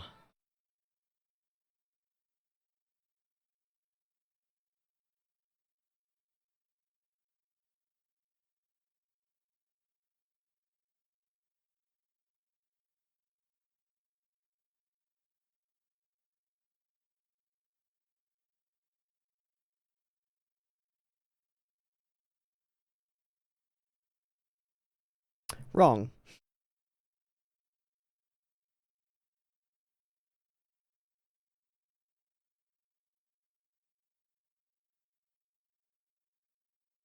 Oh my.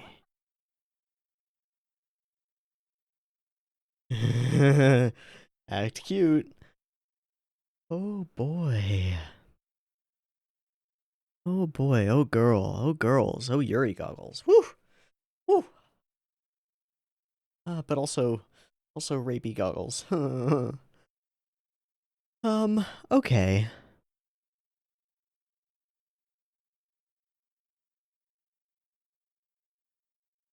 Okay. This time I'm gonna take a minute. We jumped straight into the discussion last time. This time I'm gonna take a minute and simmer. All right, so I'll cut here and we'll take ourselves a minute and simmer. Okay, we're back. So I spent some time going through the whole episode and gathering thoughts and trying to draw connections between things that seem disconnected but might not be. Um, this episode is charged with sexuality. I mean, we pretty much start with well, we have the romance on stage, but one that can never actually be achieved, one that is uh mystical and also bullshit. It's held up by wires and strings and only exists in the light of the stage. It is not a reflection of reality, but a reflection of a fairy tale. And this contrast between the stories we tell and the way that they shift our interpretation of reality is rather interesting, and I think one that serves as a major thematic thrust through the episode. And thrust is rather apt given this episode's sincere focus on sex and sexuality, which is all throughout. So we start off with this sequence between Yuri's co-star, who we find out is that woman, and herself. This mirrors stuff with the Takaraza Review, the very famous all women Japanese play company, and they both hotties. It's true, but we also find out that Yuri and Tabuki, flying kind of in the face of what Yuri had said before, like I'll just give him up, and I don't care. Is they're married, but it's all kind of fake. She is lesbian, at least, or more. There's an implication that there's something strange physiologically going on with her, that she may be hermaphroditic or something. Regardless, it all falls into this sort of I don't know quite how to put it or what the exact word for it would be, but the thing that springs to mind is the idea of gay panic, like, oh god, this character is gay, they must be distanced from us. And gender and gender norms are something that Ikuhara likes to play with. So framing Yuri in this light is really interesting. This is a very Yuri-centric episode, and also a very Yuri-centric episode.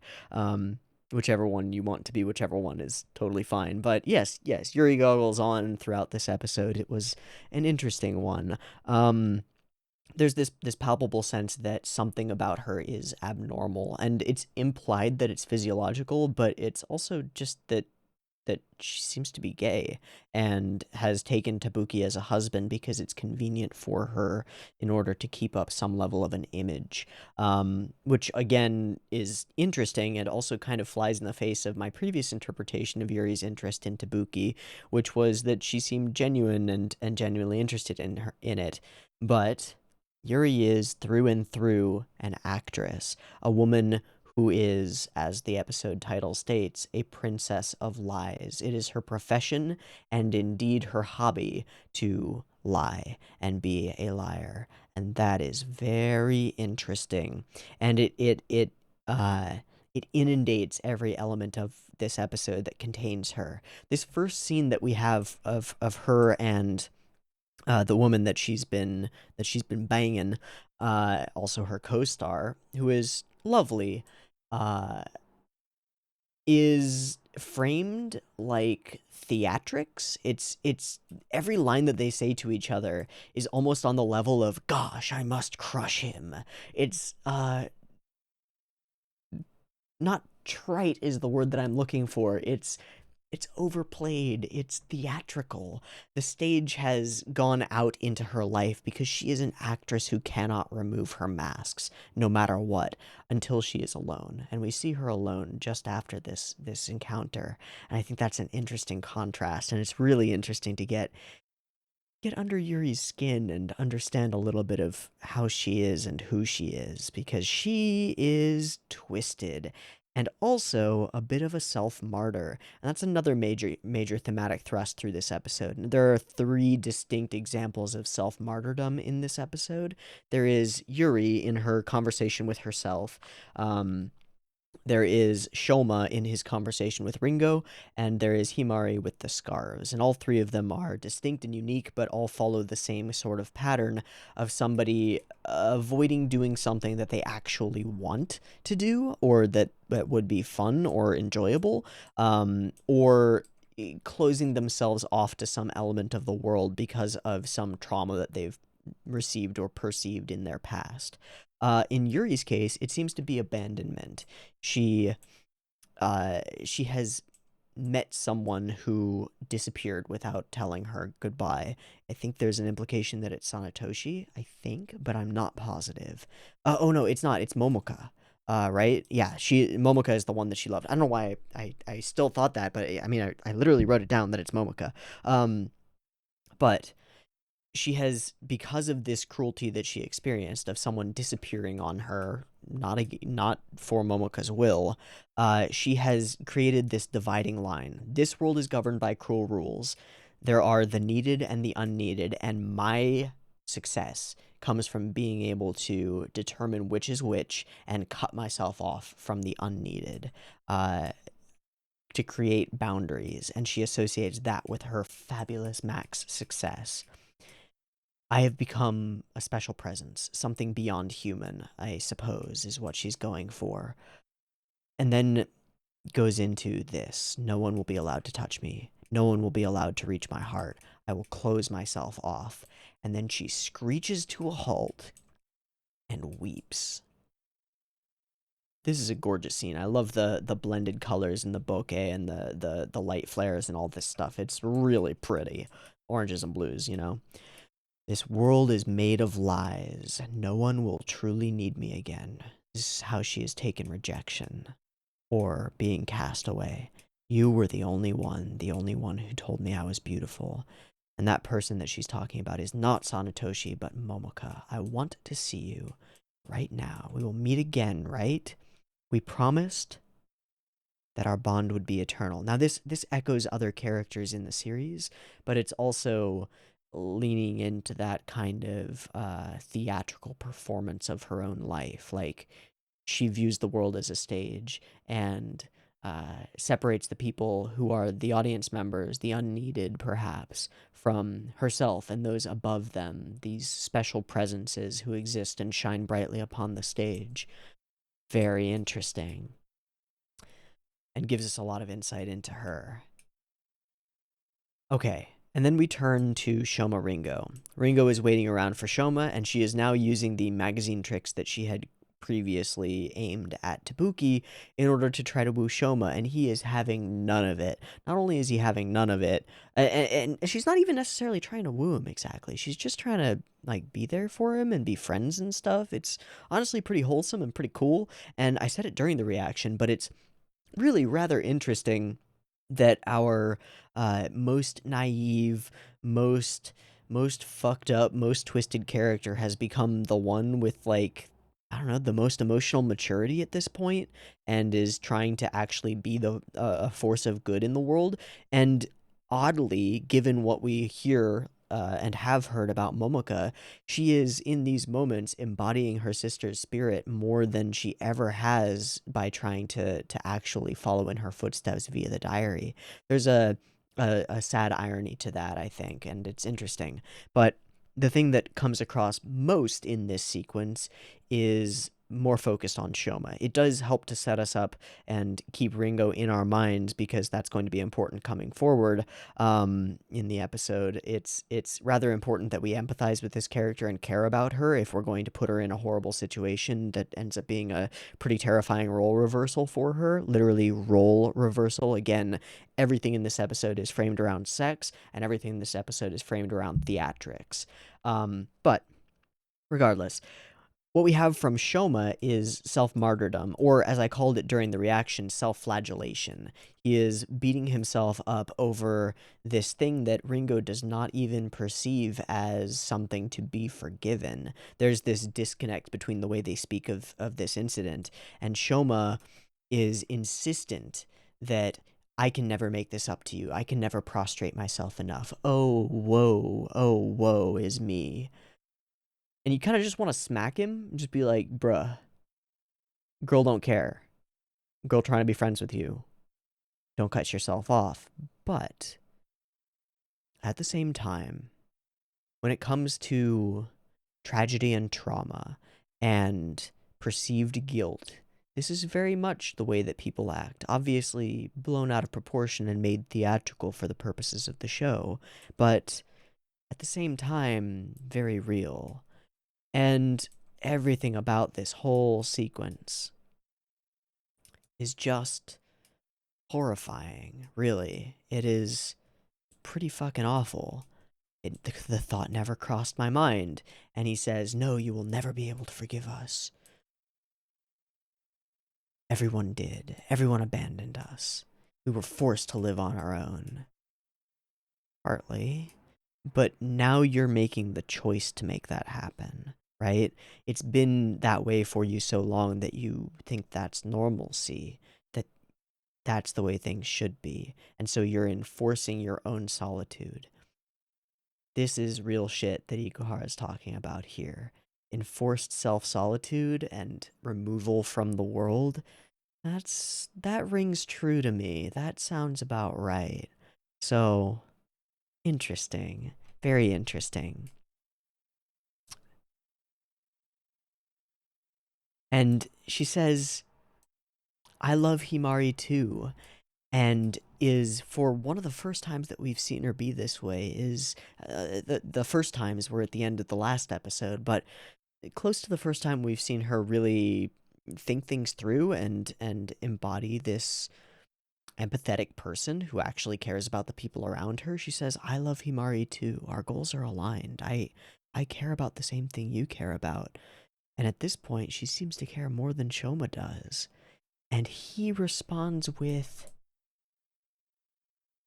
I've had enough of this. Why do we continue to hurt each other with superficial words? He's just taking the hooked flail and slashing his own back to ribbons.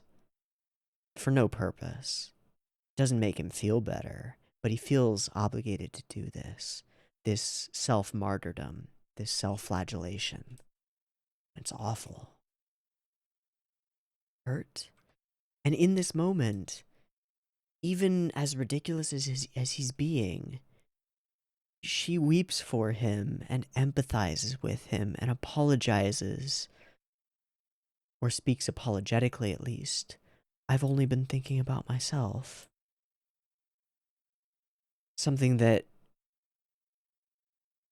she would have never realized before.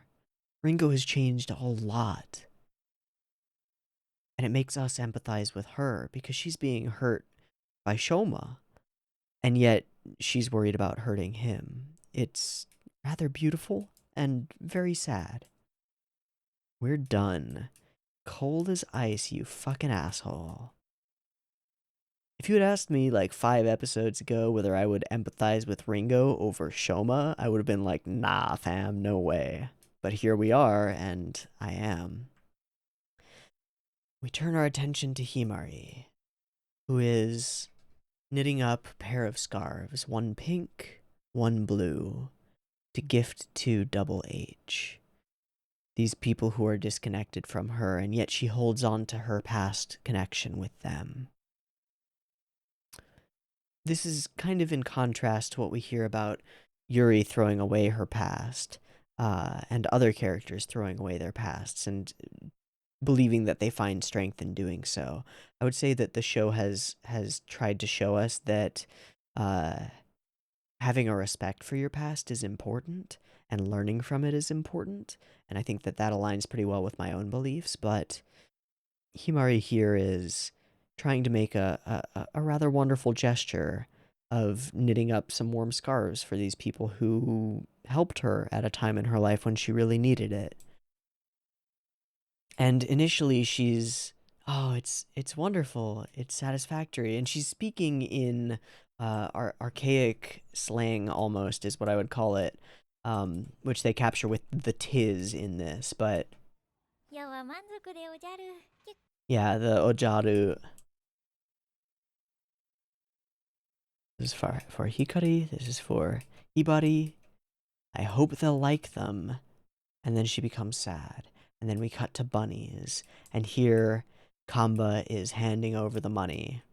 Now, once again, Sanetoshi has subsumed this role of the doctor, and I do mean role because, again, we're playing everything in theatrics, and suddenly the doctor they had been seeing before has been replaced by a very different actor with a very different take on his lines, if you will. And indeed, I called him in the last episode the playwright, which I think is interesting because in Sanetoshi we have this sense that the playwright, the puppeteer pulling the strings, has stepped onto the stage himself and inserted himself into his own play. It's very interesting and rather off-putting. But again, we frame things with the stark, bright computer and X-ray light, and I'm impressed that you came up with so much money. He puts the vial down, holds it as hostage, holds it as ransom with the ampule, some kind of rarefied soul essence bullshit that he's got here, and then withholds it. It's not quite enough.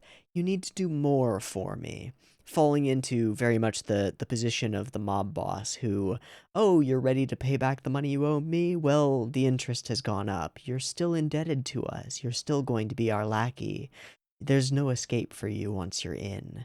And Kamba is very much in, and we don't know quite how far in he is, or what he's been doing in order to get this money. Lots of money. Probably something rather unscrupulous, we can assume. But, Sanetoshi views him as a bit of a plaything. He's not here to help, he's here to bargain, and the bargain must swing in his direction. Oh, he's a creep. He is a scary boy. Now, I will say, that girl hot. Sorry, it's a weird aside. And again, we have the penguins kind of undercutting the seriousness of other things going on. I'm still going to take this as though it's an intentional choice to do this, but it is getting a little weird. I don't know how I feel about the penguins at the moment. They're strange. In any case, I'll come up with the money by the end of the day. Fine. And he says, when can she be discharged then? When can my actual goal be reached? And Sanetoshi answers, when the secrets of the world are revealed, when revolution has been brought to the world, if you will. It's a non-answer.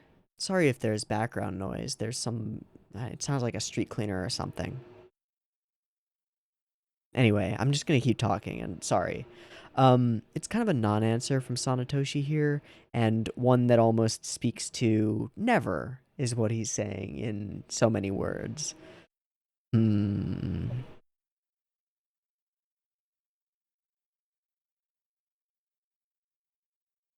And around the orbs go.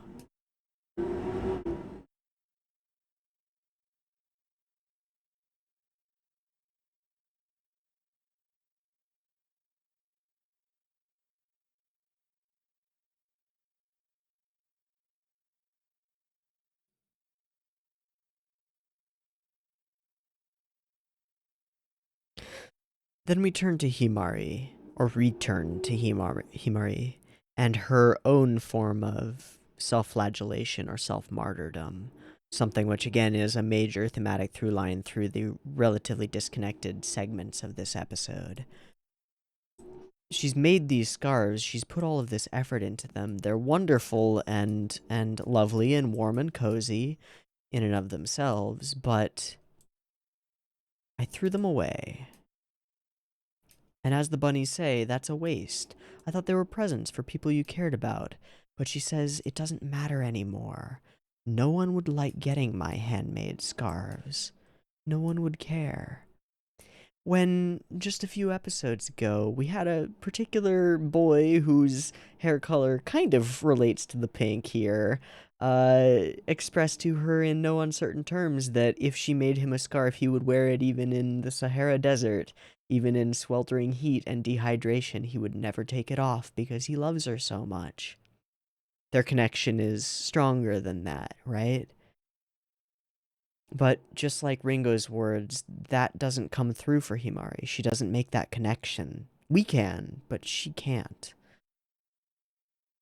Even though she has this connection to these idol girls and this sort of undying love for them and appreciation of them, she worries that it doesn't go both ways, and it very well might not, but she's unwilling to even try.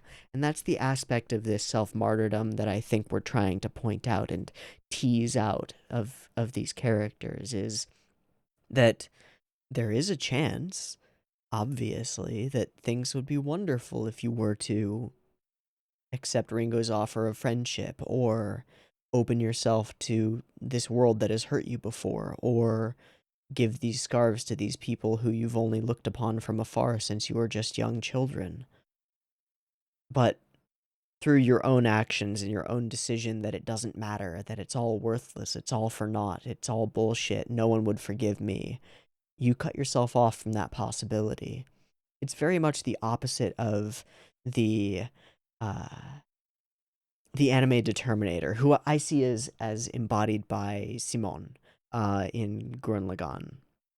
Kamina to an extent as well, with reject the impossible and uh, I'm sorry, reject logic and make the impossible possible. Your classic hot-blooded character who, against all odds and against all logic, through sheer force of will, makes their will the nature of the universe, which is something that Ringo embodied at one point to an extent, although she was twisted and a bit of a failure at it. Here we have the polar opposite of that, which is there's no point in even trying, even though there is, and we see clearly that there might be. It's very interesting as a character study and as a low point for a lot of these characters. I'm sure they'll get lower, but yes, a low point. All right, and then we turn to Masako, the diary, her swimsuit. Also, she fine. Girl takes care of herself. Let's just put it that way. She hot as fuck. All right. And here we have two flip sides of the two that we've seen already. The double H, and on the back is Yuri playing with a washing machine, and Ringo beating herself up over using such silly lines before Yuri, in a moment of despair for Ringo, sweeps in and sweeps her off her feet in a way. But everything about this whole sequence and where it goes is immediately kind of predatory. Ringo has brought low, kind of rejected by somebody who, at least in Yuri's words, who she loves, and is vulnerable to Yuri and to Yuri. Again, this comes to the predatory homosexuality aspect, which I think is intentional, and I think is something that we're playing with here from Yuri's perspective. But this whole sequence sort of accelerates. Everything that Yuri says is platitude-like. And she's talking about someone who I loved, who disappeared one day without telling me, which I was thinking Sanetoshi was just straight wrong, but it's Momoka. A fabulous Max girls' night out is the best solution. And then I find something interesting in oh yeah, we've got this sequence. I forgot about this sequence. Things don't really accelerate in the other one until this one happens, but we'll talk about this now just because it's the thought that I have and I might forget about it if we continue. I'll be your big sister for the night is weird. It's got this incestuous undertone that kind of like family has been a huge element of Penguindrum so far, and this kind of calls into question what it means to be siblings. It's kind of creepy. It's like I want you to be somebody you're not for me because it's important to me. And I wonder whether that has any intended ramifications or intended like echoes of the way that Kanba and Shoma view Himari. And I know it's a weird connection to draw, but like how do I put this?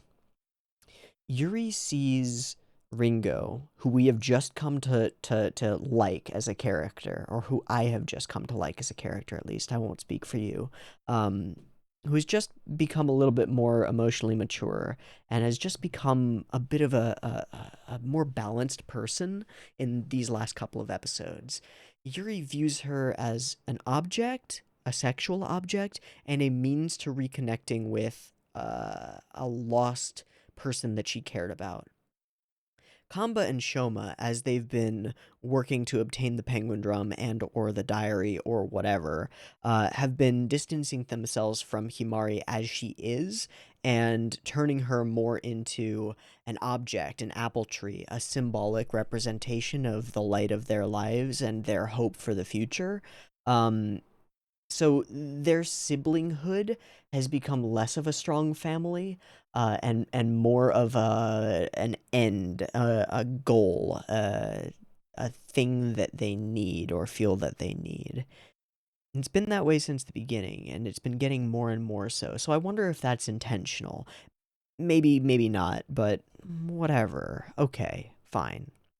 Now let's return our attention to the actual sequence that we get, which is Kamba is surrounded by not one but many of these men in black suits with their obscured faces, and is in visual terms, like the way this is shot together is rescued from them by Masako. It's kind of fucking weird to say that, but that is kind of what happens. And as she comes in, the penguin's collection of sexy nudies drops to the floor and is immediately replaced by Esmeralda's collection of her own sexy pictures, very much doing exactly, well, not quite, but what Masako thinks she's doing. She is replacing all of his women who he has womanized with herself. You can only look at me, only have eyes for me. I am the huntress. Watch me. And to be fair, she's pretty fucking hot, so I'd be down, but I'm not Kamba.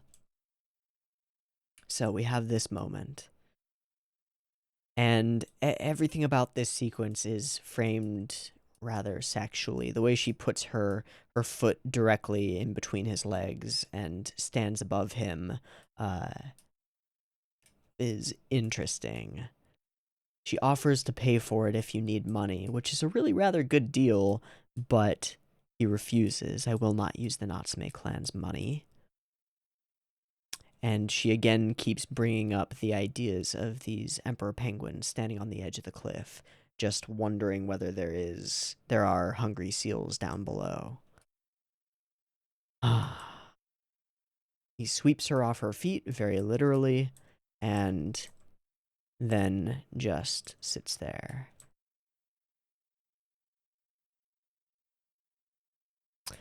And then we have this moment. You love her, but she's not talking about. I might be misinterpreting, but we seem to be talking about Himari. And the way she's talking about his love for Himari, you could interpret as her just being yandere, like, you can't care about anyone except for me. But it seems to be more than that, and it reminded me of something that I had kind of forgotten, which was when we do a flashback to the past and go to their father's workplace. Their father says, he gets the phone call. It's a boy. We have one boy, one child.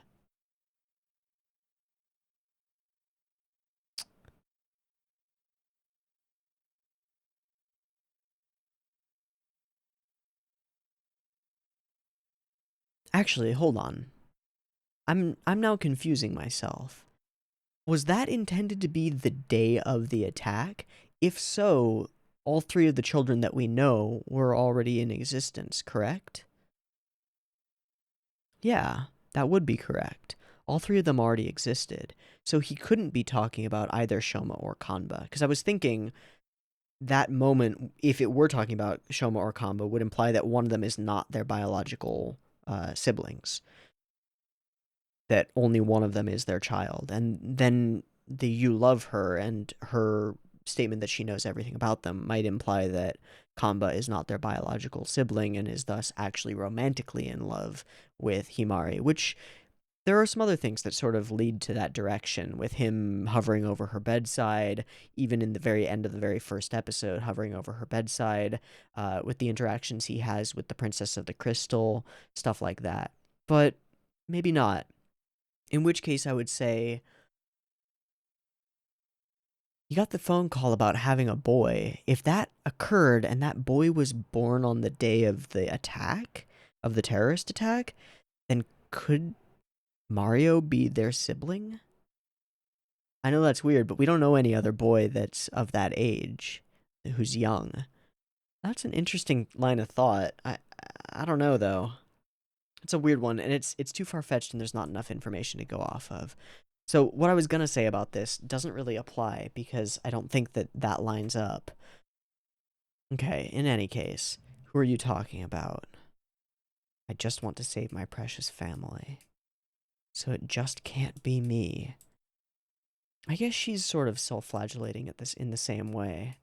And I'll seize happiness in my own way. I'll save Mario for sure. And then the penguin drops Esmeralda, just as he has dropped Masako. Okay, so we enter into this onsen, which is noticeably empty except for Tokikago and now Ringo, who writes them down as siblings. And we start with the horror framing. Despite the warm light and all that stuff, we move to the onsen scene. I like having a cute little sister. Okay. We have to call your mother first in order to make sure that she knows that you're safe. And as she says this, there is a safe in the background. And then we frame things rather as a romantic evening, washing away sadness and pain. Where did you meet Tabuki? We were elementary school students together. Then you knew my sister. Oh, did I? She was the only one who knew everything about me and still called me beautiful. And she, again, lapses into theatrical, dramatic terms for describing Momoka. And we get this very sexualized framing, all the way from her feet all the way up to the wet towel clinging to her body.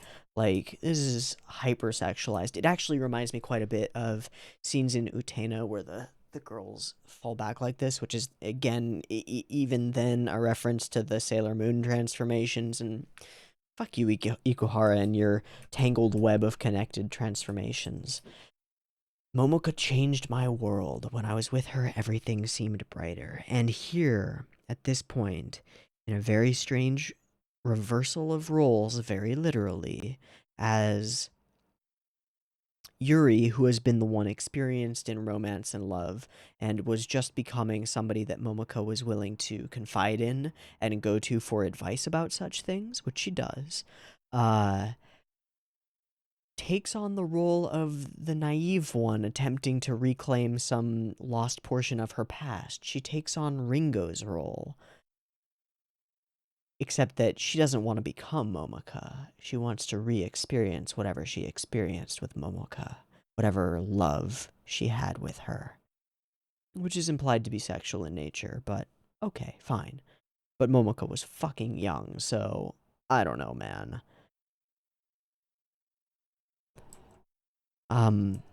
But in any case, she taught me that this world is full of things to be loved, which flies in the face of the this world is full of lies. Huh, okay, Yuri. Yuri strikes me as the kind of character who's worn so many masks, layered on masks, layered on masks, that she doesn't know what her real face is anymore, if that makes any sense. She has no real consistent sense of self, and that makes her fucking horrifying in very much the same way that Ringo was initially horrifying, a character who wants to become someone else and will go to any lengths to do so. Yuri wants to reclaim who she was with Momoka, this feeling like somebody understood her. With Ringo, it was personal identity. With Yuri, it is reflected identity. Like, this person understands me, and that gives me a sense of self, a sense of an anchor or a rock. Both of them had a horrifying way of doing this, and then we start moving into you have the same scent as Momoka, and indeed many other things. Ringo confides in her about wanting to become this, and then Yuri confides in her that her relationship with marriage is with Tabuki is just for show. Seeking true love, I'll take off the tragedy of M.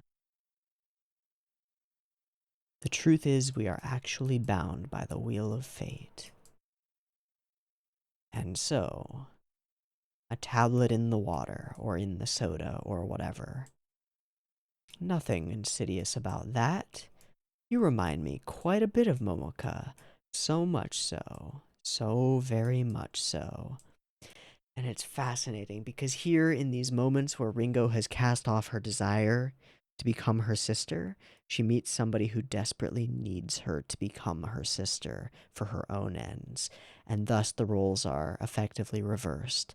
And in very much the same way that that Ringo became a creepy stalker who wanted for her own ends to seduce or not, or just rape Tabuki, she is about to be raped by Yuri. Fuck. Welcome to being passed out. Again, a taste of your own medicine. And an unfinished dinner, because the meal is right there. The sexual framing, this world is made of lies. No one loves me. Beauty alone is truth, so no one loves me. What? But, Momoka knew all about me and accepted the true me. She was my soulmate. I want to see her one more time. And so you will become Momoka for me. She is not dead. She cannot be dead. And yes, that's right. It was Ringo. I love this scene. Just like as an aside, totally aside, super fucking cyberpunk bubblegum crisis, neo-noir, neo-Tokyo-y, pink shit, skin tight suit, hot girl on a motorcycle in pink lighting with pink highlights in her hair. Ah, I love this aesthetic. It's like my favorite. So, I want you to become Momoka and knee between thighs. And so I will have to do this. I want to mess you up. I'll give you a body that cannot survive without me. What the fuck are you even talking about, girl? And not a red thread, but a red rope, a tie that binds. She leans in, and we cut to the title, The Princess of Lies. Fuck.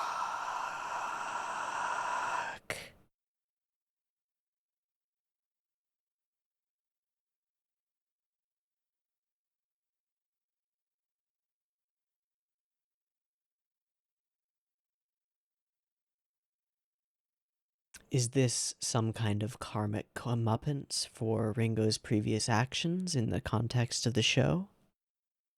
Maybe. Ringo chose for so long to try to take on the role of Momoka without knowing what that meant. And now she's about to find out, and it might not be what she wanted at all. Oh boy. This has gotten fascinating. It has been from the start, but it's gotten more so. So, I think this is the longest reaction we've had for just 2 episodes of Penguindrum. There's been a lot to talk about in both of these episodes. I actually thought there would be less to talk about in the second one, but the second half of it kind of recontextualized everything that happened in the first half of it, so it all ended up sort of wibbly-wobblyingly mixing together and becoming really interesting. Fuck, this show is good. Why is this show so good? Ikuhara, please stop. I want off of Ikuhara's wild train ride, but I can't because I need to know what the destination of fate is. I'm content with stopping here for now. I mean, we're 2.5 hours into recording, so but what an interesting pair of episodes. What an interesting pair of episodes, and what an interesting expansion on a couple of what have been so far mysterious side characters in Yuri and Sanetoshi, both of whom have deep-seated secrets and their own traumas to deal with, and very interesting and sometimes horrifying ways of dealing with those. Rejection, death, loss, grief, all of these things are fuel for the strange and otherwise incomprehensible, perhaps, actions of our characters, and it makes their actions and interactions as these interesting characters bounce off of each other fascinating. It's just fascinating. Okay, we'll wrap here. I've been Teeaboo. This has been Mawaru Penguindrum episodes 13 and 14. We are now 2 episodes into the second half of this season, or the whole thing, I guess into the second core, we could say. And boy, oh boy, everybody's fucked. Cool. We'll see where this goes. I wonder if this event with Yuri and Ringo will come to fruition, will actually turn into a completed sexual assault and rape, or if, as it has in Ringo's past, if somebody will catch wind of this and actually prevent this from going too far. I don't think anybody's gonna be there for Ringo. Kamba's got his own stuff he's dealing with. Himari's in the hospital. Shoma rejected her and is off moping like a sad boy. I think she's fucked. And that scares me, because we just came to like her, or I did. So that's really scary. Okay, actually, there is one person who is not otherwise indisposed at the moment, and it's Tabuki. That could be interesting, couldn't it? Ah. Alright, I won't speculate baselessly, although I have done plenty of that in the last couple hours. But these have been 2 fascinating episodes of Penguindrum. I hope you've enjoyed them as much as I have, and I hope to catch you next week when we watch a couple more. See you there. Peace.